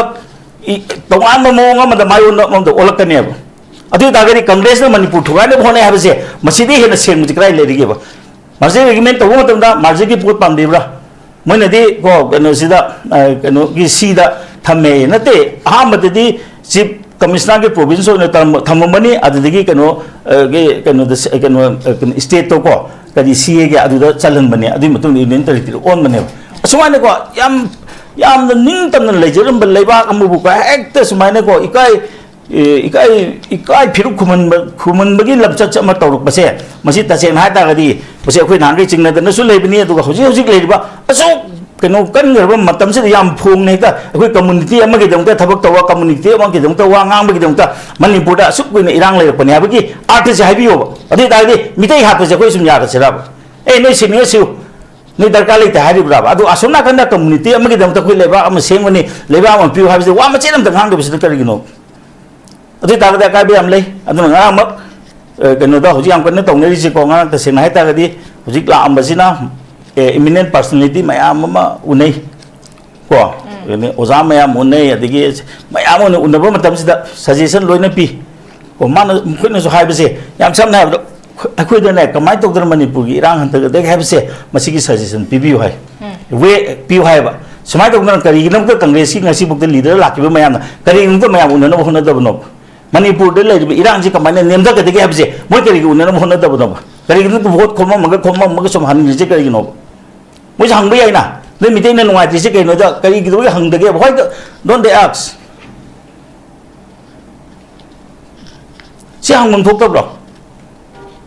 अदुना तसेंगना हाय तारगदि होजिक से इरांग से मायो नमुतो ओले हाबसे हानिङे तसेंगना हाय तादि सिदबो असि government मागी गवर्नमेंट खनबम थोकप्रो से गवर्नमेंट सेमम थोकते गन हेक्ता हाइबियो सेमंगम देना बदनाम तौरगा सेमम दाइदना नंग सेम गई कानगदि हाइबदो अदुमदि तौबिगन असे लेबाक से होजि तोइदना को अखोइ से मणिपुर हाइबसि लेहोगनि मसिदि सिगिने को याम नुवाइना सिगिने constituent part of मणिपुर से सागलपदने मकोक ओइना लाचरिबा कम्युनिटी मिटे याब कम्युनिटी से मुत खिबो तारिक ओ हाइदना मसे अखोइ मित पि तारगो होनजरिने सिनेबा ख्वाइदगी लुबसे अदुना मणिपुर दी लेगनी इंडिया सु कायरोय मणिपुर जो मरम दी कइनो दा पृथ्वी हाबसे कायरोय मतुम तारिबा मालेम से अदुम कायदने लेगनी अदुबु मदुदा मफम जगह जगह द लेरिबो मीसिंगदो मदु मांगरगदी नत अदु नतो जे मयाम मुलैजे इंडस वैली सिविलाइजेशन मुली नत्रो मतम द लेबा मी थिबु फंगदे अदमाय तौदर खुंबुन मुतकदरा न लैनि मरक सिदा सुमाइना अखोई कन्मीना युम मई थारक हालक मतम कन्नब चोंथोइदुबो ओके कम्युनिटी अमा खतिगी वाखल खनबा सिंगसे लैबदगी कनो से अखोई मनी इरांग से याम कुइना जाथरपने मदुमंगे रावजि कुकी सिंगना माथा सारी से अखोई लोयनमा कंट्रोल तरोका द करिनो मोय सुमाना हौगु लैसेना याम मुसितना भेली द संगपनेबा मरमदि मसिदि 48 आवर्स यमंग मोयना भेली चोको पाइतो हेबे वाखलोन लेरमे अदुबो अखोई कुइना को अखोई निंगतमना पालकबा गी ईदु लैबदगी अखोई सिको चोंथोकनरपै वाने अदुना तसेंगना हाय तारगदी मसिगी पोचिमदि मोय खरा फजना को खरा नुंसीना nganghaniंगी मरमदि कइनो हायदा मितै हायबो पोचे मसि कम्युनल नत्ति अखोई कंजनबा अखोई वांगांग परि मसिदा कांग्रेस नसुना खरा नुंसीरगने मसि नुंसीना लौबियो हम सब ना को अखोई हाइजेनिंग बदिसिनी अदुगा कम्युनल हार्मोनी से मसे हंजनबो होनगदबनी हंजनबो होनबो मतमदा नाकन अनिमक होय ngang याय चैबे फुरे इब नंगसु कन फुमनगरे फुबदा हलिब नंगसु खर कन हनमनगरे हाइगेरा नत्रा अदुमा हाइबियु अदुगा तसेंग हाइतादि याम नुवाइतबमा एनी को नगा कुकी खनबदु बोरो कुकी गा पाइटी गा खनबदु बोरो अखोई मितेइसना चोंथोगा नेगोशिएटर ओइबिय मसिबो बोन थोल कनागुंबा अमतना अखोई मोइगे तबसे मसि फत्ते हाइदना चोंथोपो याउदिसे करिगिनो अदुइ मोते का दौरे हजि तोंगान तोंगान थोले नै अदु खतंग ओइतादे अखोई मतेंग पांगे ते सोलकनो है सेगाइरि गेसे सेगाइ से हाबिगी वखल थोको वखल मान बवाजि थोलप यावे हाबा मसि याम फत्तबो वानेबा अदु मसि तसेंगना हाइ तारगदि को मसिगी पोचिदा थौदोंनबदौना तौबा पॉलिटिकल पार्टी यावप तारगदि मदो मणिपुर की दंते याम लाइबक थिबनी अदुगा तसेंगना हाइ तारगदि मदो कनो से मदुमाइनदि तौबिगनो मितै हाबा पोचे नुंसिबियो मितै कननब सोंथोरेबसे इट इज नॉट कम्युनल अखोइना मितै हिंगनबगी दम कनोइ सिउ हाइबदि गसे बुक हाइगी देना कम्युनल ओइदि मोइनेबा मोइ हिंगी अखोइ सिउ हाइबनेबा ꯑꯩꯈꯣꯏ ꯌꯦꯡꯒꯤ ꯃꯣꯏ ꯁꯤꯌꯨ ꯍꯥꯏꯕꯁꯤ ꯀꯔꯝ ꯀꯥꯟꯗ ꯍꯥꯏꯈ꯭ꯔꯤꯕ ꯃꯤꯇꯩ ꯍꯥꯏꯕ ꯖꯥꯠꯁꯤꯅ ꯑꯗꯨꯅ ꯃꯁꯤ ꯋꯥ ꯍꯥꯏꯕ ꯃꯇꯝꯗ ꯌꯥꯔꯒꯗꯤ ꯃꯁꯤ ꯃꯀꯣꯛꯇꯒꯤ ꯏꯟꯁꯤꯜꯂꯛꯑꯒꯁꯨ ꯏꯁꯥꯅ ꯌꯥꯕꯤꯒꯅꯨ ꯑꯩ ꯍꯥꯏꯖꯩꯁꯦ ꯑꯩꯈꯣꯏ ꯋꯥꯈꯜ ꯈꯟꯕ ꯉꯥꯛꯇꯅꯤ ꯑꯩꯈꯣꯏ ꯂꯥꯏꯔꯤꯛ ꯂꯥꯏꯁꯨ ꯍꯩꯕ ꯉꯥꯛꯇꯅꯤ ꯑꯗꯨꯒ ꯑꯩꯈꯣꯏꯒꯤ ꯃꯤꯗꯨꯅ ꯑꯩꯈꯣꯏꯒꯤ ꯃꯀꯣꯛꯇ ꯂꯩꯕꯁꯤꯡꯗꯨꯅ ꯋꯥꯗꯣ ꯉꯥꯡꯉꯒꯁꯨ ꯑꯣ ꯅꯪꯅ ꯍꯥꯏꯗꯣ ꯌꯥꯗꯦ ꯅꯪꯅ ꯍꯥꯏꯗꯣ ꯆꯠꯅꯕ ꯌꯥꯔꯣꯏ ꯍꯥꯏꯕꯁꯦ ꯑꯩꯈꯣꯏ ꯍꯥꯏꯐꯝ ꯊꯣꯛꯑꯦꯕꯀꯣ ꯑꯗꯨꯅ ꯇꯁꯦꯡꯅ ꯍꯥꯏꯇꯥꯔꯗꯤ ꯑꯩ ꯑꯃꯨꯛꯀ ꯍꯥꯏꯖꯒꯦ ꯃꯤꯇꯩ ꯀꯟꯅꯅꯕ ꯍꯣꯠꯅꯖꯕꯁꯦ ꯏꯠ ꯏꯁ ꯅꯣꯠ ꯀꯝꯃꯨꯅꯦꯜ ꯉꯁꯤꯐꯥꯎꯗ ꯃꯤꯇꯩꯅ ꯀꯅꯥꯒꯨꯝꯕ ꯖꯥꯠ ꯑꯃꯠꯇꯗ ꯃꯥꯡꯅꯕ ꯇꯧꯕ ꯂꯩꯔꯦ ꯑꯗꯨꯒꯤ ꯋꯥꯈꯜꯗꯨꯕꯨ ꯈꯜꯂꯝ ꯇꯥꯔꯒꯗꯤ ꯉꯁꯤ 10,000 ꯁꯨꯗꯕ 10,000 ꯁꯨꯗꯕ ꯀꯩꯅꯣꯁꯦ ꯀꯥꯡꯂꯨꯞ ꯐꯨꯔꯨꯞ ꯃꯌꯥꯝꯁꯦ ꯃꯁꯛ ꯅꯥꯏꯅ ꯍꯤꯡꯍꯜꯂꯤꯁꯤꯕꯨ ꯍꯤꯡꯕ ꯉꯝꯒꯗ꯭ꯔꯣ ꯅꯍꯥꯟꯅ ꯃꯨꯠꯈ꯭ꯔꯅꯤ ꯍꯧꯖꯤꯛꯇꯤ ꯃꯣꯏ ꯍꯥꯠꯂꯤꯁꯤꯗꯤ ꯅꯪ ꯑꯩꯈꯣꯏ ꯑꯣꯜꯂꯨꯅ ꯂꯣꯏ ꯍꯥꯠꯂꯛꯏꯁꯤꯗꯤ ꯃꯁꯤ ꯑꯩꯈꯣꯏ ꯂꯩꯕꯒꯤꯗꯃꯛꯇ ꯃꯤꯇꯩ ꯂꯩꯕꯒꯤꯗꯃꯛꯇ ꯃꯣꯏꯅ ꯍꯥꯠꯄ ꯉꯝꯗꯕꯅꯦꯕ ꯃꯤꯇꯩ ꯍꯥꯏꯕꯁꯤ ꯂꯩꯇ ꯇꯥꯔꯒꯗꯤ ꯅꯍꯥꯟꯅ ꯀꯣ ꯁꯨꯃꯥꯏꯅ ꯇꯧꯗꯅ ꯉꯁꯥꯏ ꯍꯦꯇꯣꯔꯣꯖꯤꯅꯤꯁ ꯑꯣꯏꯗꯅ ꯖꯥꯠ ꯄꯨꯂꯤꯁꯤ ꯑꯃꯠꯇ ꯑꯣꯏꯔꯒ ꯍꯣꯃꯣꯖꯤꯅꯤꯁ ꯑꯣꯟꯒꯅꯤ ꯅꯍꯥꯟ ꯑꯗꯨꯅ ꯃꯁꯤꯒꯤ ꯄꯣꯠꯁꯦ ꯑꯩ ꯑꯃꯨꯛꯇꯒ ꯍꯥꯟꯅ ꯍꯥꯏꯖꯒꯦ ꯑꯗꯨꯒ ꯇꯁꯦꯡꯅ ꯍꯥꯏꯇꯥꯔꯒꯗꯤ ꯍꯧꯖꯤꯛ ꯑꯩꯅ ꯅꯍꯥꯟꯁꯨ ꯍꯥꯏꯖꯕꯗꯨꯅꯤ ꯒꯣꯔꯃꯦꯟꯗꯤ ꯗꯤꯁꯦꯝꯕꯔ ꯃꯅꯨꯡꯗꯗꯤ ꯁꯦꯝꯒꯗꯕ ꯃꯥꯜꯂꯤ ꯃꯔꯝꯗꯤ ꯀꯩꯅꯣꯗ ꯒꯣꯔꯃꯦꯟꯁꯤ ꯃꯗꯨꯗ ꯁꯦꯝꯍꯧꯗ꯭ꯔꯒꯗꯤ ꯉꯁꯥꯏꯒꯤꯀꯣ ꯍꯧꯖꯤꯛꯀꯤ ꯑꯦꯅꯤꯃꯦꯇꯦꯠ ꯁꯁꯄꯦꯟꯁꯟꯗ ꯊꯝꯕꯁꯤꯗꯤ ꯃꯁꯤ ꯑꯀꯥꯏꯕ ꯑꯃ ꯂꯥꯛꯀꯅꯤ ꯑꯗ ꯒꯣꯔꯃꯦꯟꯅ ꯑꯥꯗꯒꯤ ꯄꯨꯂꯞ ꯀꯣ ꯑꯩꯈꯣꯏ ꯗꯤꯖꯣꯜꯕ ꯇꯧꯒꯦ ꯍꯥꯏꯕꯒꯤ ꯋꯥꯈꯜ ꯑꯃ ꯆꯠꯈ꯭ꯔꯒꯗꯤ ꯈꯪꯗ꯭ꯔꯦ ꯑꯗꯨꯅ ꯇꯁꯦꯡꯅ ꯄꯣꯄꯨꯂꯔ ꯒꯣꯔꯃꯦꯟ ꯑꯃ ꯂꯥꯛꯍꯟꯒꯦ ꯍꯥꯏꯇꯥꯔꯒꯗꯤ ꯁꯤ ꯑꯩꯈꯣꯏꯒꯤ ꯗꯤꯁꯦꯝꯕꯔ ꯃꯅꯨꯡꯗ ꯂꯥꯛꯀꯗꯕ ꯃꯥꯜꯂꯤ ꯑꯗꯨꯒ ꯑꯇꯣꯞꯄ ꯑꯃꯅ ꯉꯁꯤ ꯆꯠꯂꯒ ꯎꯅꯔꯤꯁꯦ ꯃꯁꯤ ꯌꯥꯝ ꯁꯝꯅ ꯍꯥꯏꯕꯗ ꯅꯨꯡꯉꯥꯏꯅꯗꯕꯗꯣ ꯀꯔꯤ ꯂꯩꯒꯦꯅ ꯍꯪꯕ ꯆꯠꯄꯅꯦꯕ ꯑꯗ ꯑꯃꯁꯨ ꯑꯃꯨꯛ ꯂꯥꯛꯀꯅꯤ ꯍꯥꯏꯔꯦꯀꯣ ꯑꯍꯥꯟꯕ ꯔꯥꯎꯟꯗꯗꯤ ꯌꯥꯔꯣꯏ ꯑꯗꯨꯒ ꯇꯁꯦꯡꯅ ꯍꯥꯏꯇꯥꯔꯒꯗꯤ ꯃꯁꯤ ꯇꯧꯗ꯭ꯔꯤꯉꯩꯗ ꯍꯧꯖꯤꯛꯀꯤ ꯂꯤꯗꯔ ꯃꯌꯥꯝꯁꯦ ꯇꯁꯦꯡꯅ ꯎꯅꯕ ꯑꯃ ꯊꯣꯛꯏ ꯑꯗꯨꯒ ꯉꯔꯥꯡ ꯀꯩꯅꯣ ꯇꯧꯈꯤꯕ ꯃꯇꯝꯗꯁꯨ ꯄꯤꯁ ꯀꯃꯤꯇꯤ ꯑꯃ ꯁꯦꯝꯕꯒꯤ ꯃꯊꯧꯁꯦ ꯇꯥꯔꯦ ꯍꯥꯏꯕꯁꯤ ꯃꯌꯥꯝ ꯂꯣꯏ ꯐꯣꯡꯗꯣꯛꯅꯩꯕꯀꯣ ꯄꯤꯁ ꯀꯃꯤꯇꯤ ꯑꯃ ꯁꯦꯝꯃꯒ ꯃꯄꯥꯟ ꯁꯤꯗ ꯎꯅꯕ ꯌꯥꯗ꯭ꯔꯒꯅ ꯃꯄꯥꯟꯗ ꯍꯥꯟꯅ ꯎꯅꯔꯒ ꯃꯗꯒꯤ ꯀꯣꯟꯅ ꯉꯁꯥꯏꯒꯤ ꯑꯅꯤꯃꯛꯅ ꯌꯥꯕ ꯃꯤꯁꯤꯡꯁꯤꯗ ꯉꯁꯥꯏꯒꯤꯀꯣ ꯑꯩꯈꯣꯏꯒꯤ ꯀꯩꯅꯣꯁꯦ ꯃꯦꯗꯤꯌꯦꯇꯔ ꯑꯣꯏꯍꯜꯂꯒ ꯃꯁꯤ ꯇꯧꯕ ꯑꯃꯗꯤ ꯆꯪꯉꯦ ꯍꯥꯏꯕꯁꯦ ꯂꯣꯏꯅꯃꯛꯅ ꯍꯥꯏꯅꯔꯦ ꯑꯗꯨꯒ ꯈ꯭ꯋꯥꯏꯗꯒꯤ ꯂꯥꯏꯕꯛ ꯊꯤꯕꯗꯤ ꯍꯧꯖꯤꯛ ꯑꯩꯈꯣꯏ ꯃꯤꯇꯩ ꯁꯣꯛꯄ ꯃꯇꯝꯗꯗꯤ ꯃꯦꯗꯤꯌꯦꯇꯔ ꯍꯥꯏꯕꯁꯤ ꯂꯩꯇ꯭ꯔꯦ ꯑꯇꯣꯞꯄ ꯁꯣꯛꯄ ꯃꯇꯝꯗꯗꯤ ꯑꯩꯈꯣꯏꯅ ꯆꯣꯡꯊꯣꯛꯑꯒ ꯃꯦꯗꯤꯌꯦꯇꯔ ꯑꯣꯏꯕꯤ ꯑꯩꯈꯣꯏ ꯁꯣꯛꯂꯛꯄ ꯃꯇꯝꯗꯗꯤ ꯃꯦꯗꯤꯌꯦꯇꯔꯁꯦ ꯃꯥꯡꯉꯛꯑꯦꯕ ꯑꯩ ꯃꯁꯤ ꯈꯤꯇꯪ ꯍꯥꯏꯖꯒꯦ ओके नमस्ते मथंग ओजारबीदा क्लास ओजारबी कहीं तौरगनी बट अना लाक्सनिंगी से हजी ओजा कहीं तोमचाना फजन तमीर अखोई लाइब सेंटर के लीडर बीजेपी नेशनल लीडर अखोई तोान तोान अखोई कम्युनिटी उनरकान अखोई तुना गवर्नमेंट से सेमनबीदमक स्टेप्स लौखटपदी लौखली अखोई नवेंबर फाव गमद तारगसु डिसेंबर फाव की मनुंगददी अखोई सुसो सोजना सेमक याबगी पॉसिबिलिटी लेब वाफमदुनी ओजारबीदा लाक्सनिंगी से डिसेंबर फाव की मनुंगदा सेमहौदा तारगदी अखोई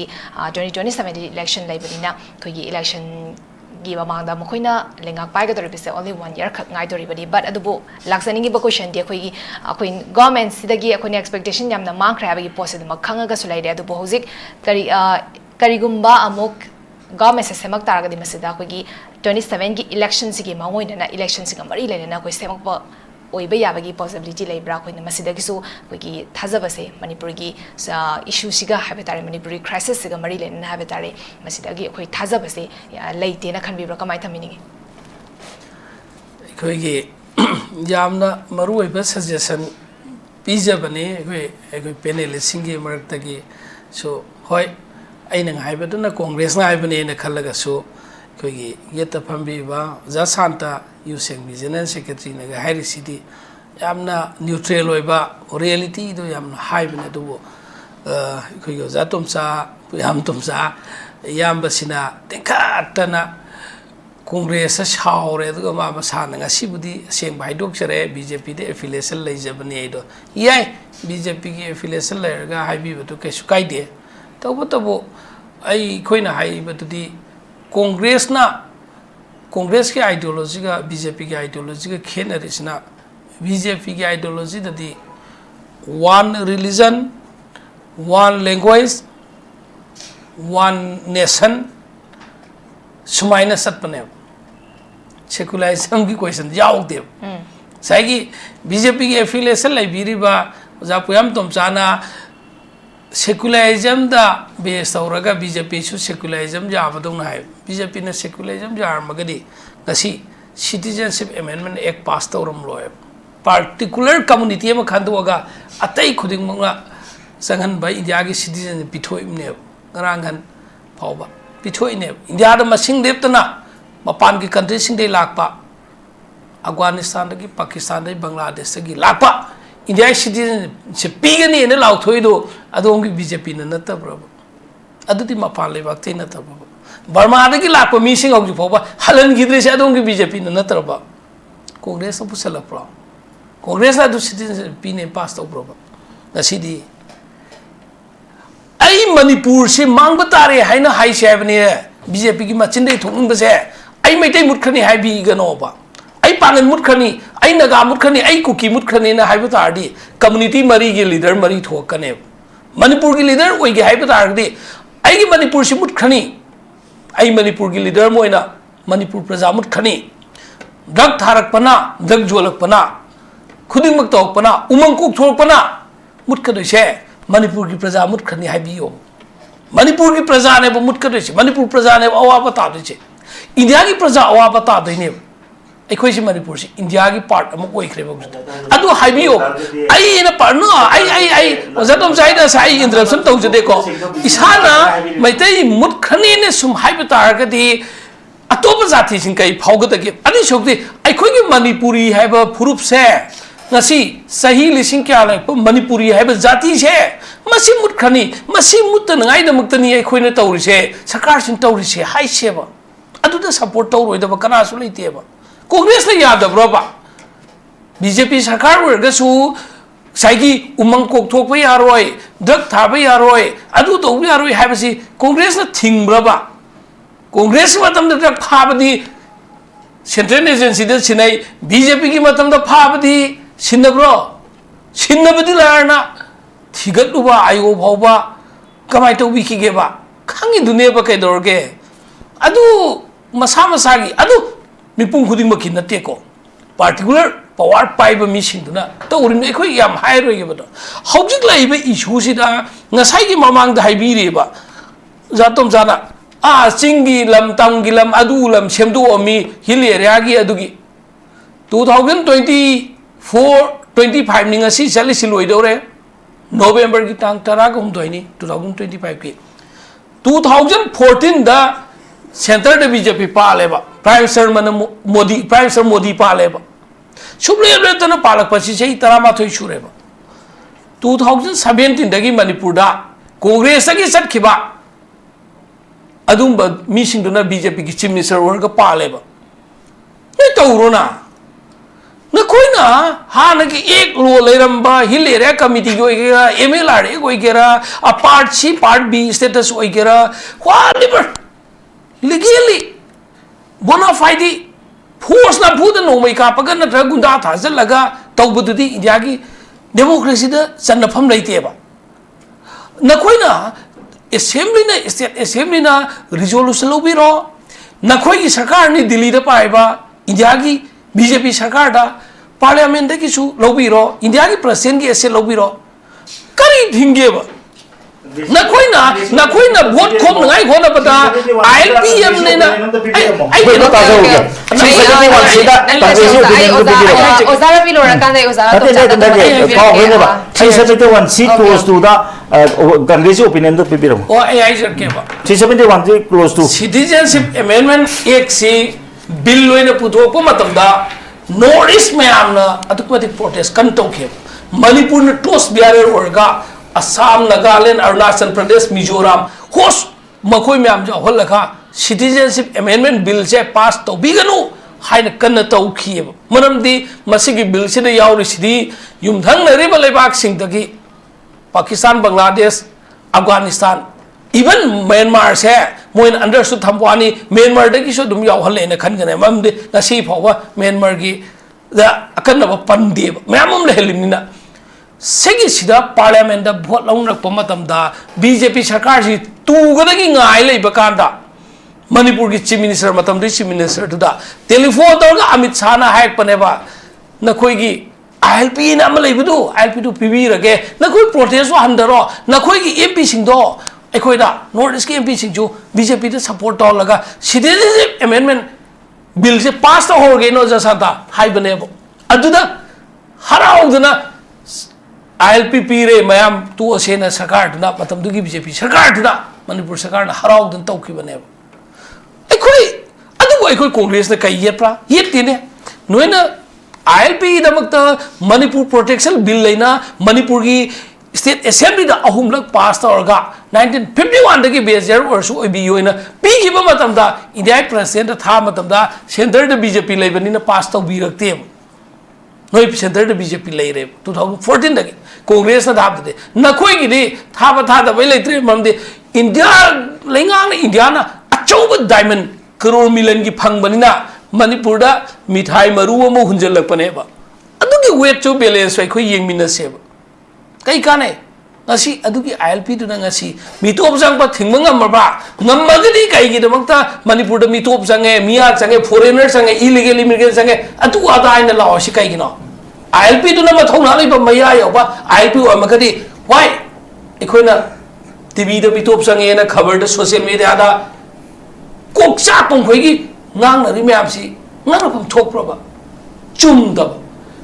mapang mapangal leba aseng ba maya yaw ba ILP du lakhi da ba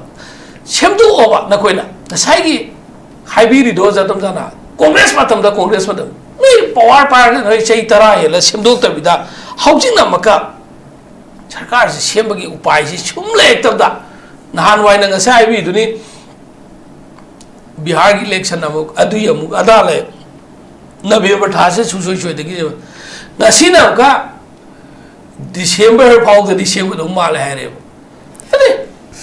मसिगी सरकार सेम दब से तोंगान नाक त थंबियो बा ngasai gi इंडिया के प्रेसिडेंट की खुदांग द सलाइ बा प्रेसिडेंट नु से असai हाइबीरी दुने बा जा सात न सो सेंट्रल पैरामिलिट्री सेंट्रल फोर्स ता अटैक तो बदा फाउबा असेंग पीआर की मसक उत्री दो मकोई माइखुम मु उपसनरगा अखोई बीजेपी की पीआर सिदी नुसीनबा पीआर नि असेंग पीआर नते पीआर न कैसु बीजेपी मतम ओती हाइनगाई मणिपुर प्रजा ओतेमने असेंग पीआर चलाइरगा वायलेंस थोकनब पोचिंग दु कंट्रोल तौबिरा गदि हौजिकसु येंगो पेन तबकी हाइरिब नत्रो हौजिकसु असेंग पीआर की सक्तम लेरगबु पीआर मनुंग दबु नेशनल सपा ngमंदबसिबु पीआर लेबे खुदम लो पीआर लेबे तो फाउबा नेशनल हाईवे चलन मंगमद्रगा पीआर लेत्रगा सरकार सेमगा तौहनगने हाइबसिदी तसेंगमकी ताकनी हाइद्रदि कै हाइदिनो हौजिकु थंबियो अन ngसाइगी अतोप अतोपदा कोइ थोगा चटपगी महता कांग्रेस ना बना नते अदोमी गसे बीजेपी दे यावजिदु कांग्रेस ना तब कना यावरिगे कांग्रेस की कारगा कांग्रेस ताम क्यारग मिनिस्टर ओइखिबसिंग दुनिने कांग्रेस बीजेपी की हौजिक लीडर ने फमिसिंदो चौकरी पाइरिसिंदो अदुनी बीजेपी ने एफिलिएशन लाइबीबा जातोम जाना हाइबीरिदु कांग्रेस ता हाइबदी हाइ हारगा अदोम योगि लोइने बीजेपी की लीडरशिप दु हाइबा सम्माने ममदी मकोइदो कांग्रेस तगे याबा कांग्रेस सरकार पावर पाए मग लेखिमा कैबिनेट मिनिस्टर पाए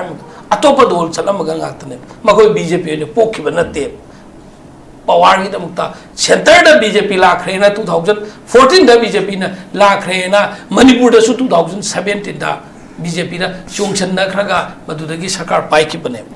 हौजिक वालिबर हौजि हाइबा article 371 C clause two article 371 एकोइ लीगल फ्रेटर्निटी द लई जम्मू कश्मीर कमाइ तोखिगे जम्मू कश्मीर द सनैबा आर्टिकल 370 की मतांग दा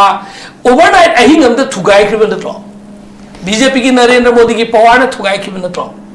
मणिपुर दे लेमिबा कॉन्स्टिट्यूशन प्रोविजन मणिपुर दे लेमिबा प्रोटेक्शन मणिपुर दे लेबा खुदिंग मुक्से अदोंगी बीजेपी की पार्लियामेंट दसु सेंटर दसु नखोइना मेजॉरिटी नि मणिपुर की दमकता मणिपुर की प्रजा की याई फनंगाई दमकता कॉन्स्टिट्यूशन की आर्टिकल अमा प्रोविजन अमा सेमदोगे सी नखोइ द पावर लेरिब नत्रो नखोइ द पावर लेब नखोइना in the interest of the Manipur people सेमदोना आर्टिकल 371 सी लौथोकेरा क्लोज ऑल लौथोकेरा हापचनगेरा even Manipur land revenue and land reforms act 1962 MLR act तो सेमदोकेरा हापचनगेरा क्वालिबर तौरो हान लेमिबा मतमदुगी लेमिबा एखोइगी लाइओइ खरबा इपा इपुसिंगा मतमदु कांग्रेस की बीजेपी की वा नत्तेबा इंडिया की लेंगाक ना नत्रगा मणिपुर लेंगाक ना तौरमी थौ खुदिंग मक तो सुम फति हारगदी आइगे बाबा तो उखलगा नांग चेक की युम सारमदबन ngasi आइगे नोंग जुरिबनी युम से नांग कई रोते चेक की युम सारमद्रिमोयना सुम हाइगे रो मतम लबा मणिपुर से इंडिया दा मर्ज तौबा नुमिता थाबन जोग्रिबा मी सिंदु कांग्रेस ने लोई खनब्रबा बीजेपी की मीदी याउते खनब्रबा नत्रगना बीजेपी की मी खक्तन थाबन जोंगबनी कांग्रेस सी हाइब्रन नो मणिपुर प्रजा सिंग मनुगा अपाम इंडिया दा पुनबई अपाम सोंगबनी पाम दब सोंगबनी पाम गेरा पामोयगेरा सिचुएशन दु पुनग्रे अखोय की इनिंग थौ दौ जिक बनाम तौबा यारिब्रा मान तौबा खोंगचतु पेन दबा अदुना तोंगा लेजर सुनोबा इंडिया दा पुलब मतुंगा अखोय की मणिपुर की चाकथुंग मणिपुर की लॉ ऑर्डर सी शांति लेहल लोइना इंडिया लेंगाता इंडिया गवर्नमेंट नखोइना हौजी सही अनि मखाई सुरबा इरांग से नखोइ लोइसन मंगम दबसी नखोइ लोइसन गेरा लोइसन लोइगेरा अखोइ मखादा सप यान गेरा या लोइगेरा अखोइ मणिपुर सबसान काइबे यारोय मणिपुर एट एनी कोसा मणिपुर से टेरिटोरियल बाउंड्री जियोग्राफिकल बाउंड्री मसी एडमिनिस्ट्रेटिव सेटअप ता मचेत अम त काइहल लोय हाइबसे इवन पार्लियामेंट दा पास और रिजोल्यूशन लोम लोना अखोइ सपोर्ट तौदुइनिने अदे इंडिया की मचेत थुगाइबा टुकरे की लिचत से बीजेपी की लिचत नेबा कांग्रेस की नत्ते कांग्रेस की लिचत नत्ते बीजेपी की लिचत नेबा हौगी कीरिसे आर्टिकल 3 की कॉन्स्टिट्यूशन ऑफ इंडिया दा एनी स्टेट अमा नत्रगा यूनियन टेरिटोरी अमा मदुगी बाउंड्री अरेंजमेंट तौबा नत्रगना ऑल्टरेशन तौबा सेमदोक पसनबा याय सेमेक सेंगा जातों जासु खंगबिरे सेगी कॉन्स्टिट्यूशन के आर्टिकल 3 से सिदा यावबा पावर से इन केस मणिपुर की ओइनदी मधु आर्टिकल 3 ना कॉन्सन बिगनो हाइना पार्लियामेंट अदोम की बीजेपी की मिनिस्टर चीफ मिनिस्टर अदोम की बीजेपी की एमपी हौजिक लैरिना पुखत पिउने मणिपुर का हेल लोइसे नदे स्वाइद ngang सेंटर दे दु पुखत ngang ngam अदुगा अखोइगी कांग्रेस ना एमपी कागे कांग्रेस की एमपी नते कारिदो मणिपुर प्रजा की एमपी ने अदोम की सौक्ष यावरी बनेबा हौजिक लैबा सरकार सेमकदो सरकार सिदो अखोइदी बीजेपी की सरकार ने हाइबिरोएबा मणिपुर की सरकार ने हाइदिने मणिपुर दा तंगदुली ताबा शांति पुरकपा मणिपुर दा चपचाबा पॉपुलर गवर्नमेंट अमा सेमगे हारगबु बीजेपी की सेक्रेटरी थारगा सेबा हौलब्रबा नो इंडिया की यूनियन मिनिस्टर थाकता लाकदमने union cabinet minister union minister of state अदु बतारगदी स्टेक होल्डर मयाम से कौरगा नसाई हाइबिरेबा बीजेपी मी लापदा अदुदु राहुल गांधी अमदी कांग्रेस की like minded India team Manipur दा क्यारक लाखी दु इरांग मनुंग से काउथोपी मालिदा राहुल गांधी अमदी इंडिया एमपी कुनगमाथोय टीम इम्फाल दा चुरासापुर दा मोयरांग दा रिलीफ कैंप सिंह दा चलगा पब्लिक के इंटरेक्शन तौबनी राहुल गांधी की चप खोचता बीजेपी की अदों की सरकार की चीफ मिनिस्टर खोइना अदों की सरकार ना बिशेपुर की पुलिस स्टेशन बिशेपुर की एसपी दा पावर पिरगा थिंगदम ने राहुल गांधी थिंगिबदो नमदना मखा चप यारो थिंग हाय हेलीकॉप्टर दे सके चलो मखा दे मरमदे बीजेपी माय चोपदब मरमदे बीजेपी की लीडर भोबा लापीदब अना कांग्रेस की लीडर लागा राहुल गांधी चक्रेब से माय थीगने तो अदुगी अपिक पॉलिटिक्स सुनंगा सिदी क्याम वारे कोय कांग्रेस की लीडर सिंह लापा लागा प्रजा की दमकता भारत जोड़ो न्याय जत्रा अचुंब न्याय फंगन बियो न्याय जत्रा है कांग्रेस की न्याय नती इंडिया की प्रजा की न्याय अचुंब जस्टिस फंगन बियो है ना रैली सलीबदुनेबा मणिपुर प्रजा का खुशम नरगा बीजेपी की लीडर ना सेक्रेटरी में जनरल सेक्रेटरी में लापदुदी बीजेपी की ऑर्गेनाइजेशन की स्ट्रक्चर मखोई की मचोई ताकी खोमजन नगाई सेमगत नगाई दमकतनेबा सरकार सेमगे लाकेरदी साइगी सिविल सोसाइटी ऑर्गेनाइजेशन टोंगान बदगिसु पॉलिटिकल पार्टी टोंगान बदगिसु इंटेलेक्चुअल टोंगान बदगिसु कमेंट मोड लोब याबसी कनानो है मतमदा दायित्व लेबसी यूनियन गवर्नमेंट की मिनिस्टर न ओइगदबने अमित शाह ओइगेरा राजनाथ ओइगेरा खोंग बसाव ओइगेरा बीजेपी की सेक्रेटरी ना पॉलिटिकल पार्टी नतगे सिविल सोसाइटी में आम कौ बतारदी इंटेलेक्चुअल में आम कौडी कमाइना चतोय मरमदि मखोई की एजेंडा पार्टी की ने हौजिक लाइब खोंगचत से होय खलम बदी याय मनपुर की लीडर सिंह बीजेपी के MLA मिनिस्टर और सिंह लीडर सिंह ना सरकार सेमदौने ना ए सैमांग नाइजख्रबने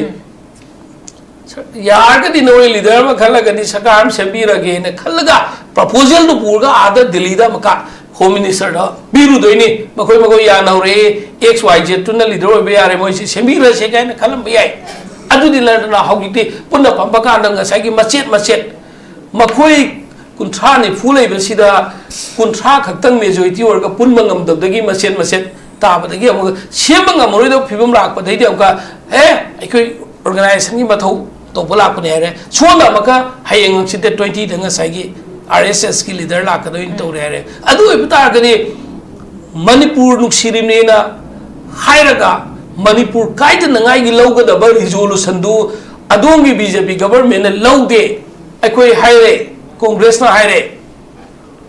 कॉन्स्टिट्यूशन के आर्टिकल 3 दे यावबा प्रोविजन दो मणिपुर से नतगे एनी स्टेट अमा एनी यूनियन टेरिटोरी अमा पार्लियामेंट दा पास तौरगा एट एनी टाइम दा थुगाइब ngame शगाइब ngame समजन ngame मदिगी पावर दो मणिपुर की दमक्तदी तौबिगनो आर्टिकल 3 सी मणिपुर दा कॉन्सन ननबिगनो इना अदोंगी बीजेपी की सो पर्सन ना बीजेपी की एफिलिएशन लेबना सिंपैथाइजर ना राय सभा की एपी अदोंगी सु बीजेपी होगी लेरिने नदि पार्लियामेंट हाइबी याबा लेरिबा हाइहन बियो अदुगा पार्लियामेंट पुखतसेबा अखोई की सु सपोर्ट तौगेबा अदु नतबिदा अखोई दे तसेंगनमकी थमोय यम सोकपा कम्युनिटी अमा खक्तबु यम नुंसिजबा सारगा मीडिया दा उबा मतमदा कांग्रेस ना मणिपुर नुंसिदबा मागनबा बीजेपी खक्तना पार्टिकुलर कम्युनिटी अमा नुंसिबगी मोंग तोरदे कम्युनिटी खुदिंगमकपु नुंसिमिनसे कम्युनिटी खुदिंगमकी लीडर ओइबियु हौजिकी लान की मतमसिदा आई कम्युनिटी खक्की ने खलगदी कम्युनिटी दु खक्की आई मवांग द साइड खै लीडर ओइबिगनो मणिपुर की लीडर ओइबियु अदुगा तसेंगनम की टीवी डिस्कशन दा थमोय सोकपीबदो असेंबगी ओइना थमोय सोकपीरगदी मणिपुर कनसी है वाखलों दा बीजेपी ना अमुक्तंग वाखन थंबी वाइबदो हाइजे ओके हम फजन थंबिख्रगे कलेक्टिव फोइना थबक तोमिनबगी वाखलों दुनी आई लोशिलपा कंक्लूजन पॉइंट ओजा शांत तलाक चगे ओजा कोई ओजानी सुन अन्य सियाम फजन सु थंबिख्रे बट लाक्सनिंगी ब पॉइंट दी होगी हौखिबदा अखोगी एनी पार्टी अमना तौरंबा थबक असोइबा यारंबा याय अफबा यारंबा याय मदो होजिकी मणिपुरी क्राइसिस सोइबसिदि अखोगी प्रेजेंट हौजि हुजिक थोपनिना हौजि हुजिक पालिबा लेंगाक सिनेमासी एनी सोरंबा ओइ तारागा सुना ट्रगना खुदिंगमक्से हौजि हुजिक लेरिबा गवर्नमेंट सिना हौजि हुजिक पारिबा सरकार सिना सेमदोफम थोक्तब्रा नत्रगना मसिना सोल्यूशन पुरकनबा होनफम थोक्तब्रा हाबा क्वेश्चन सिनी मसि पुनमकी प्रजा मियामनसु अदम हंगनिंगगा लेरिबा हंगगसु लाइबा क्वेश्चन अमा खंगनी अदुगा अखोगी कंक्लूजन पॉइंट ताबियो सिगी टॉपिक सिगा मरी लेना अखोई लेरिबा पोजै सिदा आई ममांगनसु याम हायगो सि मतांगनेको अखोगी मतम की पॉलिटिशियन के असोइबजे खर लोइ लेने प्रजा से हबदी याम तेन मतमनी पैसा याम लेबा नते अदुई मथकदा लेबाक सिदा लेबा कम्युनिटी सि यामेको दुना खितंग दी केनो ओइनी तोबदो हंदो की इरांग से सी मतंगदा सी मतंग सिगा होजिकी आर्टिकल 3 मतंग सिगदे आर्टिकल 3 ना मणिपुर थुगाइबा मणिपुर सि थुगाइबा ngamni ngamoy हाइजदी ngarang han home minister Amit Shah ना याम क्लियरली त्रिपुरा का ngsaigi मणिपुर गसे प्रिंसली स्टेट ओइना मर्ज तौगिबने को मर्जर आइबा मोइने एनेक्स तौबा खेना बगा ले अनि जे मक्त खेना बगा ले आर्टिकल 3 जी इंडियन कॉन्स्टिट्यूशन से थोरको मतम दा मणिपुर से मणिपुर मर्ज तौर मतुंग इंडियन कॉन्स्टिट्यूशन थोलपने अदुना इंडिया कॉन्स्टिट्यूशन से मणिपुर थुगाइबदा अप्लाई तौबा यादे जे to be challenged in international court of law aduga even supreme court ho challenge to yawa aduma port oi reba adai yam nei ngai leite ai tare ko article 3 matang de manipuri oina di hoi ichinau tribal sing moi khanne ba moi mayam khangam da be to wodo moi su khangjan ba ama da ka hoi manipur thugai ba jam lai port nate manipuri manung da moina hoi territorial boundary ma moi yang sai cultural council adu council har ga moina funding he na loge har ga di manipur hai ba lam sida de ko ma koina fanam na tc se masu Manipur assembly फम नतना अतोप option लेते अदु लेतदनबु last understanding ज्ञान तारकपदगी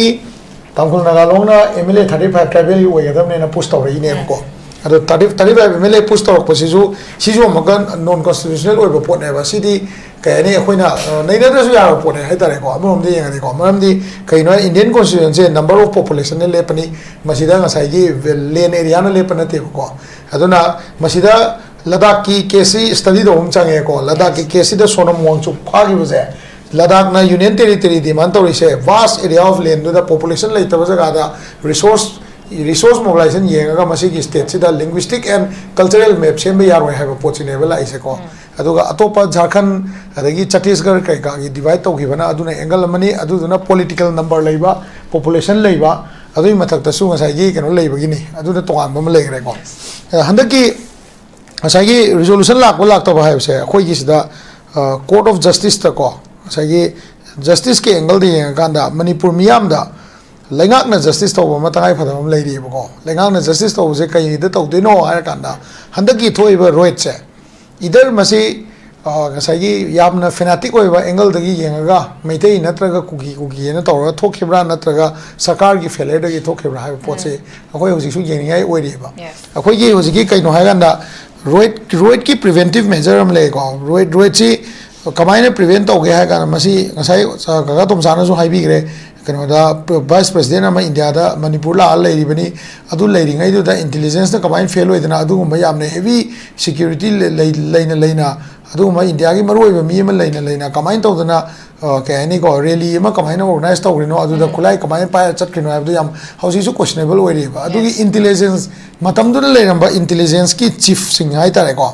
ꯏꯟꯇꯦꯂꯤꯖꯦꯟꯁꯀꯤ ꯆꯤꯐꯁꯤꯡ ꯍꯥꯏꯗꯤ IBꯒꯤ chief ꯑꯗꯒꯤ ꯁꯤꯗ ꯂꯥꯛꯄ VP ꯂꯥꯛꯄ ꯍꯥꯏꯁꯦ ꯑꯇꯣꯞꯄ ꯃꯤꯁꯨ ꯇꯥꯟ ꯆꯥꯔꯤ ꯔꯣꯐꯥꯎ ꯂꯥꯛꯑꯝꯕ ꯌꯥꯏ ꯑꯩꯈꯣꯏꯅ ꯈꯪꯗꯕ ꯋꯥꯅꯤ ꯑꯗꯒꯤ SIBꯒꯤ ꯀꯔꯤꯒꯤ ꯂꯩꯔꯤꯕ ꯃꯣꯏ ꯏꯟꯇꯦꯂꯤꯖꯦꯟꯁ ꯄꯦꯄꯔ ꯃꯌꯥꯝꯗꯣ ꯁ꯭ꯇꯗꯤ ꯇꯧꯔꯀꯥꯟꯗ ꯀꯣꯔꯠꯇ ꯌꯦꯡꯕ ꯑꯃ ꯆꯪꯉꯦꯀꯣ ꯑꯗꯨꯃ ꯗꯔꯀꯥꯔ ꯑꯣꯏꯔꯤ ꯀꯝꯃꯨꯅꯤꯇꯤ ꯄꯣꯂꯤꯁꯤꯡ ꯃꯣꯏ ꯃꯇꯝ ꯆꯥꯅ ꯇꯧꯈꯤꯕ꯭ꯔꯥ ꯍꯥꯏꯗꯤ ꯁꯝꯅ ꯍꯥꯏꯔꯕꯗ ꯑꯩꯈꯣꯏꯁꯦ ꯌꯥꯝ ꯇꯣꯏꯅ ꯇꯧꯕꯁꯦ ꯑꯩꯈꯣꯏ ꯁꯤꯡꯖꯃꯩ ꯄꯨꯂꯤꯁ ꯀꯋꯥ ꯄꯨꯂꯤꯁ ꯋꯥꯔꯤꯕꯣꯀꯣ ꯂꯝꯂꯥꯏ ꯄꯨꯂꯤꯁ ꯁꯤ ꯃꯌꯥꯝꯁꯦ ꯑꯩꯈꯣꯏꯒꯤ ꯂꯩꯀꯥꯏꯗ ꯂꯩꯕ ꯀ꯭ꯂꯕ ꯀꯝꯃꯨꯅꯤꯇꯤꯒ ꯇꯣꯏꯅ ꯐꯝꯃꯤꯟꯅꯔꯒ ꯂꯩꯀꯥꯏꯁꯦ ꯀꯔꯤ ꯇꯧꯔꯤ ꯅꯣꯏ ꯀꯩ ꯀꯃꯥꯏꯅ ꯇꯧꯔꯤ ꯍꯥꯏ ꯀꯝꯃꯨꯅꯤꯇꯤ ꯄꯨꯂꯤꯁꯤꯡꯁꯦ ꯌꯥꯝ ꯐꯖꯅ ꯇꯧꯋꯤ CSOꯁꯤꯡꯒ ꯗꯥꯏꯔꯦꯛ ꯐꯝꯗ꯭ꯔꯒꯁꯨ ꯀꯣ ꯏꯚꯟ ꯑꯁꯥꯝ ꯔꯥꯏꯐꯜꯒꯤ ꯀꯃꯥꯟꯁꯦ ꯍꯦꯛ ꯁꯤꯟꯕ ꯃꯇꯝꯗ CSOꯁꯤꯡꯗ ꯆꯤꯊꯤ ꯑꯗꯨꯝ ꯂꯥꯛꯄꯅꯦꯀꯣ ꯇꯣꯉꯥꯟ ꯇꯣꯉꯥꯟꯕ ꯑꯣꯔꯒꯅꯥꯏꯖꯦꯁꯟꯗ ꯂꯦꯇꯔ ꯂꯥꯛꯑꯒ ꯑꯗꯨꯝ ꯐꯝꯃꯤꯟꯅꯗꯕ ꯂꯩꯇꯦ ꯍꯥꯏꯇꯥꯔꯦꯀꯣ ꯁꯤꯃ ꯂꯩꯔꯦꯀꯣ ꯑꯗꯨꯒꯤ ꯃꯇꯨꯡꯗ ꯃꯁꯤꯗ ꯃꯣꯏꯅ ꯔꯣꯏꯠꯁꯦ ꯊꯣꯛꯑ ꯃꯇꯨꯡꯗ ꯄ꯭ꯔꯣꯍꯤꯕꯤꯇꯔꯤ ꯑꯣꯔꯗꯔ ꯄꯤꯕꯁꯦ ꯊꯦꯡꯈꯤꯕ꯭ꯔꯥ ꯉꯟꯈꯤꯕ꯭ꯔꯥ ꯍꯥꯏꯕꯁꯦ ꯀꯣꯔꯠꯅ ꯌꯦꯡꯒꯗꯕꯅꯦ ꯁꯤꯒꯤ ꯉꯁꯥꯏ ꯁꯨꯄ꯭ꯔꯤꯝ ꯀꯣꯔꯠꯅ ꯃꯁꯤꯒꯤ ꯑꯣꯏꯕ ꯑꯦꯛꯖꯥꯃꯤꯅꯦꯁꯟ ꯇꯧꯔꯤꯕ ꯃꯗꯨꯒꯤ ꯀꯩꯅꯣ ꯑꯣꯔꯒꯅꯥꯏꯖꯦꯁꯟ ꯍꯥꯏꯇꯥꯔꯦꯅꯦ ꯀꯃꯤꯇꯤꯗꯣ ꯑꯗꯨꯒꯤ ꯔꯤꯄꯣꯔꯠꯇꯣ ꯉꯔꯥꯡ ꯅꯍꯥꯟ ꯀꯧꯈ꯭ꯔꯒꯨꯝ ꯇꯧꯕꯅꯦ ꯀꯥꯗꯣꯝꯖꯥꯀꯣ ꯑꯗꯨꯒꯤ ꯔꯤꯄꯣꯔꯠꯁꯤꯡꯗꯣ ꯌꯦꯡꯉ ꯈꯪꯗꯣꯏꯅꯦ ꯑꯗꯒꯤ ꯔꯣꯏꯠꯁꯦ ꯊꯣꯛꯑꯦ ꯐꯔꯦ ꯑꯗꯨ ꯃꯇꯨꯡꯗ ꯑꯃꯨꯛ ꯉꯁꯥꯏꯒꯤ ꯔꯣꯏꯠꯀꯤ ꯔꯦꯁꯄꯣꯟꯁꯁꯦ ꯑꯃꯨꯛ ꯌꯦꯡꯗꯣꯏꯅꯦꯀꯣ ꯑꯗꯩ ꯁꯥꯏꯀꯣꯂꯣꯖꯤꯀꯦꯜ ꯇꯦꯛꯇꯤꯛꯁ ꯍꯥꯏꯗꯤ ꯏꯅꯤꯁꯤꯌꯦꯜ ꯑꯦꯐꯔꯠꯁꯦ ꯐ꯭ꯂꯦꯛ ꯃꯥꯔꯆ ꯇꯧꯕ ꯈꯣꯠꯄ ꯃꯤꯌꯥꯝꯗ ꯊꯣꯛꯂꯛꯀꯅꯨ ꯈꯣꯠꯀꯅꯨ ꯍꯥꯏꯕ ꯑꯗꯒꯤ ꯋꯥꯈꯜ ꯄꯣꯊꯥꯍꯟꯕ ꯀꯣꯟꯐꯤꯗꯦꯟट ꯄꯨꯂꯤꯁ ꯃꯦꯖꯔ ꯍꯥꯏꯕꯗꯤ ꯔꯣꯏꯠꯁꯦ ꯗꯤꯑꯦꯁꯀꯦꯂꯦꯠ ꯇꯧꯅꯕ ꯃꯤꯌꯥꯝꯗ ꯃꯈꯥ ꯇꯥꯅ ꯑꯩꯈꯣꯏ ꯌꯨꯝ ꯀꯩꯁꯦ ꯊꯨꯒꯥꯏꯔꯛꯑꯔꯣꯏ ꯍꯥꯏꯗꯤ ꯁꯝꯅ ꯍꯥꯏꯔꯕꯗ ꯃꯣꯏꯅ ꯅꯨꯡꯉꯥꯏꯖꯗ꯭ꯔꯤꯕꯁꯦ ꯑꯩ ꯁꯥꯟꯇꯗ ꯂꯥꯛꯑꯒ ꯌꯨꯝ ꯊꯨꯒꯥꯏꯔꯅꯤ ꯍꯥꯏ ꯇꯥꯔꯗꯤ ꯁꯥꯟꯇ ꯆꯪꯉꯛꯇꯅꯕ ꯄꯨꯂꯤꯁ ꯑꯃ ꯂꯩꯍꯧꯔꯕꯅꯤ ꯃꯥ ꯍꯧꯖꯤꯛꯇꯤ ꯂꯥꯛꯑꯔꯣꯏꯅ ꯐꯥꯎꯍꯟꯕ ꯑꯃ ꯆꯪꯉꯦꯕꯀꯣ ꯁꯤꯒꯤ ꯄꯣꯠꯁꯦ ꯃꯇꯝ ꯆꯥꯅ ꯇꯧꯈꯤꯕ꯭ꯔꯥ ꯗꯦꯟ ꯅꯣꯟ ꯂꯤꯊꯦꯜ ꯐꯣꯔꯁ ꯍꯥꯏꯇꯥꯔꯦꯀꯣ ꯂꯥꯊꯤ ꯆꯥꯔꯖ ꯇꯧꯕ꯭ꯔꯥ ꯄꯨꯂꯤꯁ ꯃꯌꯥꯝꯗꯣ ꯑꯩꯈꯣꯏ ꯇꯣꯔꯕꯨꯡ ꯕꯪꯒ꯭ꯂꯥꯗ ꯌꯦꯡ ꯂꯩ ꯏꯚꯟ ꯏꯝꯐꯥꯜ ꯚꯦꯂꯤꯐꯥꯎꯗ ꯑꯁꯥꯝ ꯔꯥꯏꯐꯜ ꯃꯌꯥꯝ ꯂꯩꯔꯤꯅꯤ ꯀꯅꯥꯝ ꯊꯣꯛꯂꯛꯇꯦ ꯌꯦꯡ ꯂꯩ ꯃꯣꯏ ꯕꯪꯀꯔ ꯒꯥꯔꯤ ꯃꯅꯨꯡꯗ ꯐꯝꯃ ꯂꯩꯁꯦ ꯑꯩꯈꯣꯏ ꯑꯥꯏ ꯋꯤꯅꯦꯁ ꯉꯥꯛꯇꯅꯤ ꯇꯤꯌꯔ ꯒ꯭ꯌꯥꯁ ꯆꯤꯂꯤ ꯒ꯭ꯔꯦꯅꯦꯗ ꯀꯌꯥꯝ ꯁꯤꯖꯤꯟꯅꯈꯤ ꯃꯇꯝꯗꯨꯗ ꯇꯣꯔꯕꯨꯡ ꯕꯪꯒ꯭ꯂꯥꯗ ꯂꯥꯎ ꯈꯣꯡꯗ ꯂꯝꯕꯤꯗ ꯆꯠꯄ ꯀꯥꯡꯕꯥꯏꯗ ꯇꯧꯔꯤ ꯃꯌꯥꯝꯗꯣ ꯑꯗꯨꯗ ꯇꯤꯌꯔ ꯒ꯭ꯌꯥꯁ ꯀꯌꯥꯝ ꯀꯥꯞꯈꯤ ꯃꯣꯏꯒꯤ ꯔꯦꯀꯣꯔꯗ ꯂꯩꯔꯝꯒꯅꯤ ꯄꯨꯂꯤꯁꯀꯤ ꯇꯤꯌꯔ ꯒ꯭ꯌꯥꯁꯁꯨ ꯀꯥꯞꯈ꯭ꯔꯦ ꯅꯨꯃꯤꯠꯇꯨꯗ ꯂꯥꯏꯐ ꯔꯥꯎꯟꯁꯨ ꯀꯥꯞꯄꯤ ꯑꯗꯩ ꯃꯔꯨꯁꯨ ꯀꯥꯞꯄꯤ ꯔꯦꯀꯣꯔꯗ ꯂꯩꯔꯝꯒꯅꯤ ꯁꯤ ꯃꯌꯥꯝꯗꯨ ꯐꯒꯠꯇ꯭ꯔꯗꯤ ꯌꯥꯔꯣꯏ ꯋꯥꯇꯔ ꯀꯦꯅꯣꯟ ꯑꯃꯇ ꯁꯤꯖꯤꯟꯅꯈꯤꯗꯦ ꯃꯇꯝꯗ ꯔꯣꯏꯠꯇꯨꯗꯀꯣ ꯑꯃꯐꯥꯎ ꯁꯤꯖꯤꯟꯅꯗꯦ ꯑꯩꯈꯣꯏ उगी मिट ममांग कनो अखोई विशाल थुगाई मिट ममांग का मैम थुगाई को मैम यदि प्रॉपर्टी मैम डेमेज तौर लाइफ एंड प्रॉपर्टी प्रोटेक्ट तौनब थबक चान लौखत्ब्रा मैम लेरेको हाईजरीदुनी सेंट्रल CAPF लाखिब नुमित क्यानी लेग लाई मणिपुर लेइबदो हाना कैम एक्टिवेट तौई देन मिलिट्री एमदी आर्मी लेइबसिंगदुनी अदो लास्ट लाइसे काइनो हाइगांदा ngasai aina panjagi Gujarat ki right adagi kenogi Bengal ki kari ki taugi मैम देन अयोध्या तौगी मैम से इवन कनो दे को ngasai gi ai hajar ke ko steady ngasai gi court ki order dana kambra 2002 da ko court na Gujarat ki keno sida koi gi Gujarat right ta de ko 2002 da 19 keno da 2002 Gujarat road se si matang da de October 2017 da ko court na mi khara sentence to death fau taugi masi right se pangthok pada maru mari leina ba thodang logi ba mi sing se masi even court of law da sentence to death fau taugi ba adubo how many people sigi right se ga mari leina na mi kya mathak ta trial chathari ke have some chaw question ne ba aduna सरकार का ताइनबई मुहूर्त को mechanism से अमना तौरमने अदुना तौरमने highway मुहूर्त को ngसाइगी mechanism से हयें हंसित Congress government लापे आई मखर लेगा तान चारगदी मणिपुर से मैथई खतना सरकार सेमने हाई तारदी बीजेपी का कांग्रेस का पुंजल लगा तो सरकार सेम पोपलोंग तायबा तुम जाको अदा सरकार हाइसिदी ngसाइगी सेमगदोरिबा पोचे ngसाइगी पॉलिटिकल आइडियोलॉजी दुगी मतुंगिना लेगाक सेमने लौबिगनो लेगाक सेम मतमदा मणिपुर अपुन मियाम की दमक लेगाक सेमने लौब ताबने अदुगा लेगाक सेमगी सोल्यूशन जे आइगी मितदी आई वाखनदि याम फजना उदे मरमदि हजिकी सिगी केस में हम जे तथरिबनिना बीजेपी की मतमदा पाल लगा लाकपनिना ngसाइगी बीजेपी लीडर सिंह से समना है सोगंदबिदा पूरगा ऑनरेबल एग्जिट पीबगी दरकार पार्टी की लाइफ से कन्नबा है तारे को अदुना पार्टी की लाइफ से कन गया है तादी ngसाइगी पार्टी की लाइफ से कन्बा है मतमदा हुजिक लाइसे मैतई डोमिनेटेड गवर्नमेंट है ना मयाम ने तोइना हायरबनिना अदुगा ngसाइगी बीजेपी की लीडरशिप से सिगी मनुंग मक्तदा पार्टी प्रेसिडेंट ना कंट्रोल तौब ngमदना अदे असोमना कन कुकी ले मैम से मैतई डोमिनेटेड है हम तोइन सिनबनिना अखोइगी गवर्नमेंट से मैतई डोमिनेटेड ओइबनते बीजेपी है से मणिपुर अपुनबगिने ना उन्नम होनबदा पीआर से थम्बगा पावर एक्सरसाइज तौबने लवे बाइदि ngसाइगी मोइ मैम से लोइनम इक्वली एमएलए मोइना नोइ चावम थोब तोलोब चाबा नंगी कम्युनिटी की तौनिंग थबक तौबा इंडिपेंडेंट चार्ज ने मोइ पीरिसे को अदुना पौलेलाल ना माना मणिपुर की थबक तौगेसु यारे अदु माना ओनली हॉकिप की थबक तौगेसु यारे को नेमसा किपगेन खतगी तौगेसु यारे माना मणिपुर की तौगेसु यारे बीरेन सिंह जु मंगाई मा मैतई खतगी तौगेसु यारे होल मणिपुर की तौगेसु यारे अदुना बीजेपी ना आई वाखंदा बीजेपी लीडरशिप से सिंगेल लवेको मरमदी कइनो गाना याम सिंग बायदि आइना मोइ कइनो दो आई इंटेलेक्ट बो आइना क्वेश्चन तौब नतबको ngसाइगी पार्टीजना पीआर थमैसे पीपल द बीजेपी से one of the best political party नि नेशनल डेवलपमेंट द बीजेपी अचौबा रोल ले है उन्ना बहोने ये लवे बाइनको थौबतबु अखोइगी स्टेट की लीडर सिंगसिना ngसाइगी अयाम मतमदा मागी कम्युनिटी खक्तगी यामना nganmanba अदे माई कम्युनिटी खतगी खनबा मेन ओइना सी आई खनबदा का तुम सासु अदगी ओसासु कांग्रेस की ओसासु यानिंगद्रा इंकल लेको अखोइगी असेंबली की फंक्शन टाइम से लास्ट 1990 स्वाइदगी को जून 2001 स्वाइदगी दी असेंबली से टेन मतम फंक्शन तौबको टेन फंक्शन तौे की पोत नईनबगी से क्या उत्तेब मरुना कहोना अखोगी खगा खेमसान स्पीकर होगी नुमित निनी कक फंक्शन तौर फट लोसनगी बिल से फट पास तौगी मियाम की नईनबसे हजिक लाइब इशू हिल एरिया कमिटीना तोानब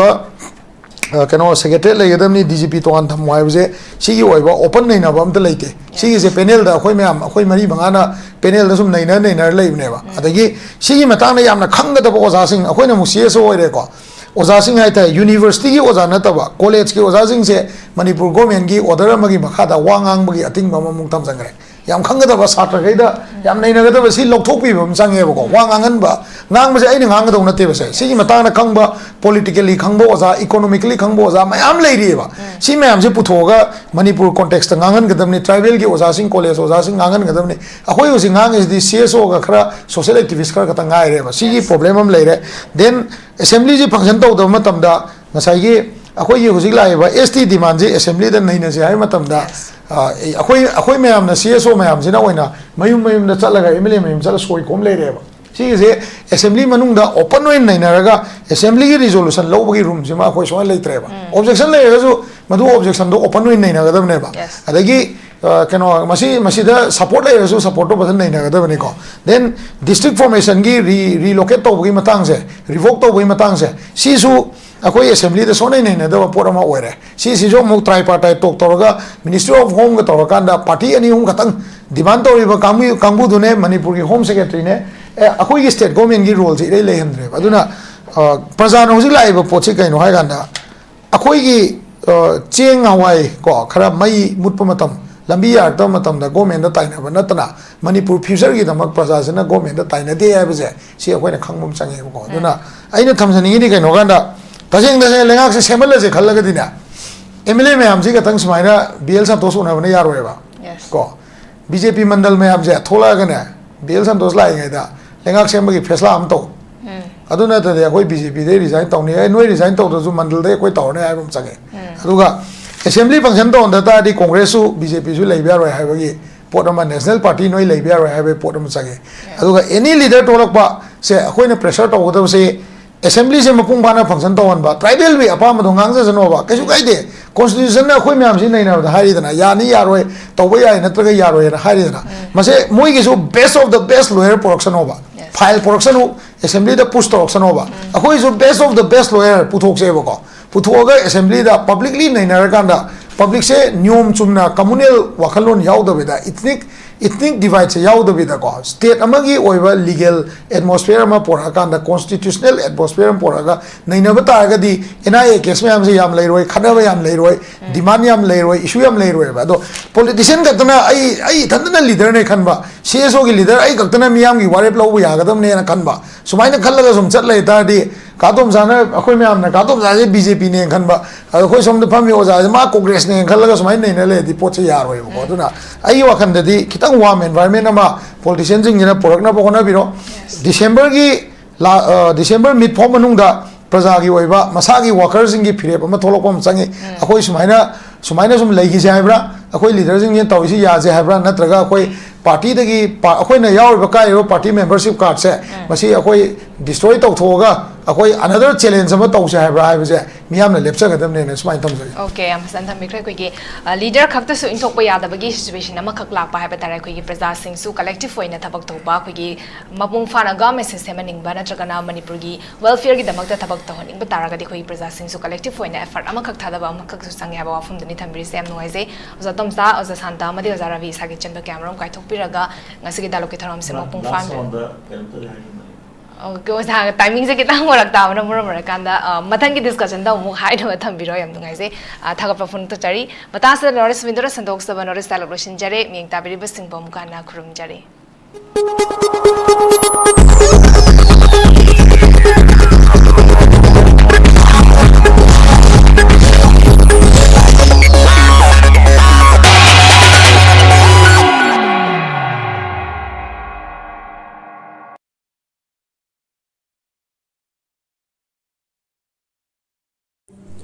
रियाद की प्राइवेट हॉस्पिटल की नर्स की अहांगबा फमसिंग कौरी अहानबा राउंड की इंटरव्यू नवंबर की तांग मरीदा पांगथोकचगनी यामद्रबदा चही अमा एक्सपीरियंस लेबा ओइगदबनी एक्सपीरियंस लेतबा मियोइसिंगी ओइनदी रिसेंटली वर्क तौबा हुजिक थबक तौबा मियोइसिंगना अप्लाई तौबा यागनी एकोमोडेशन अमसुंग ट्रांसपोर्टेशन खुदिमक फ्री ओइजगनी माइगी थाकना बेसी नर्सिंग लोइबा नत्रगना post basic BSc nursing JNM नत्रगना डिप्लोमा इन नर्सिंग लोइबा ओइगदबनी थागी ओइबा सैलरी लिसिंग मौद्रादगिना लाख अमगा लिसिंग कुन फावा ओइगनी अकुपा मरोल की दमक 9366230077 नत्रगना 7005273217 दा कांटेक्ट तौबिरउ नत्रगना अखोगी office sparkle educational service north east window TV building हता new Checkon road लेंसिनबिरउ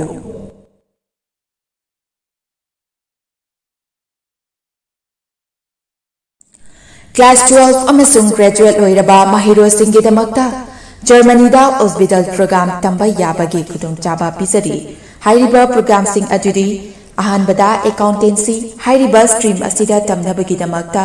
commerce background लेबगा लोइनना 60% फंगबा ओइगदबनी अनिसुबदा होटल मैनेजमेंट हाइरिबा स्ट्रीम असिदा तमनबगी दमक्ता एनी स्ट्रीम दा 50% फंगबा ओइगदबनी अहुम सुबदा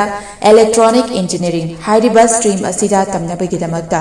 फिजिक्स केमिस्ट्री मैथ्स बैकग्राउंड लेबगा लोइनना 60% फंगबा ओइगदबनी मरी सुबदा मेकाट्रॉनिक इंजीनियरिंग हाइरिबा स्ट्रीम असिदा तमनबगी दमक्ता फिजिक्स केमिस्ट्री मैथ्स बैकग्राउंड लेबगा लोइनना 60% फंगबा ओइगदबनी मंगा सुबदा कंस्ट्रक्शन इंजीनियरिंग हाइरिबा स्ट्रीम असिदा तमनबगी दमक्ता फिजिक्स केमिस्ट्री मैथ्स बैकग्राउंड लेबगा लोइनना 60% फंगबा ओइगदबनी तरुक सुबदा ऑटोमेटिक मेकाट्रॉनिक इंजीनियरिंग हाइरिबा स्ट्रीम असिदा तमनबगी दमक्ता फिजिक्स केमिस्ट्री मैथ्स बैकग्राउंड लेबगा लोइनना 60% फंगबा ओइगदबनी तरेट सुबदा इलेक्ट्रिकल इंजीनियरिंग हाइरिबा स्ट्रीम असिदा तमनबगी दमक्ता फिजिक्स केमिस्ट्री मैथ्स बैकग्राउंड लेबगा लोइनना 60% फंगबा ओइगदबनी निपान सुबदा medical technician radiology assistant MTRA तमनबगी दमक्ता एनी स्ट्रीम दा 50% फंगबा ओइगदबनी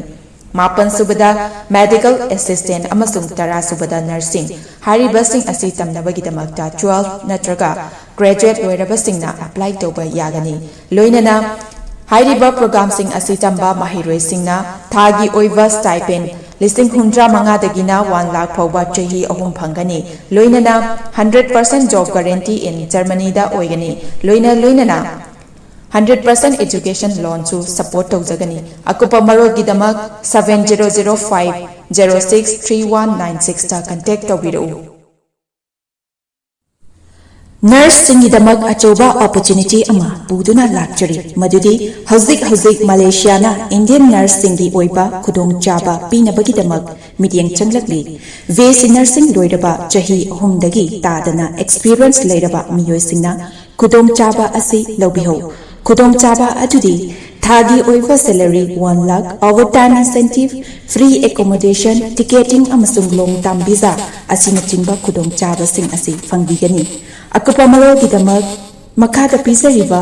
7005273217 natraga 7005063196 ta contact tawbiru natraga aikhogi office Northeast newtv building hata new chakun road ta lengsinbiru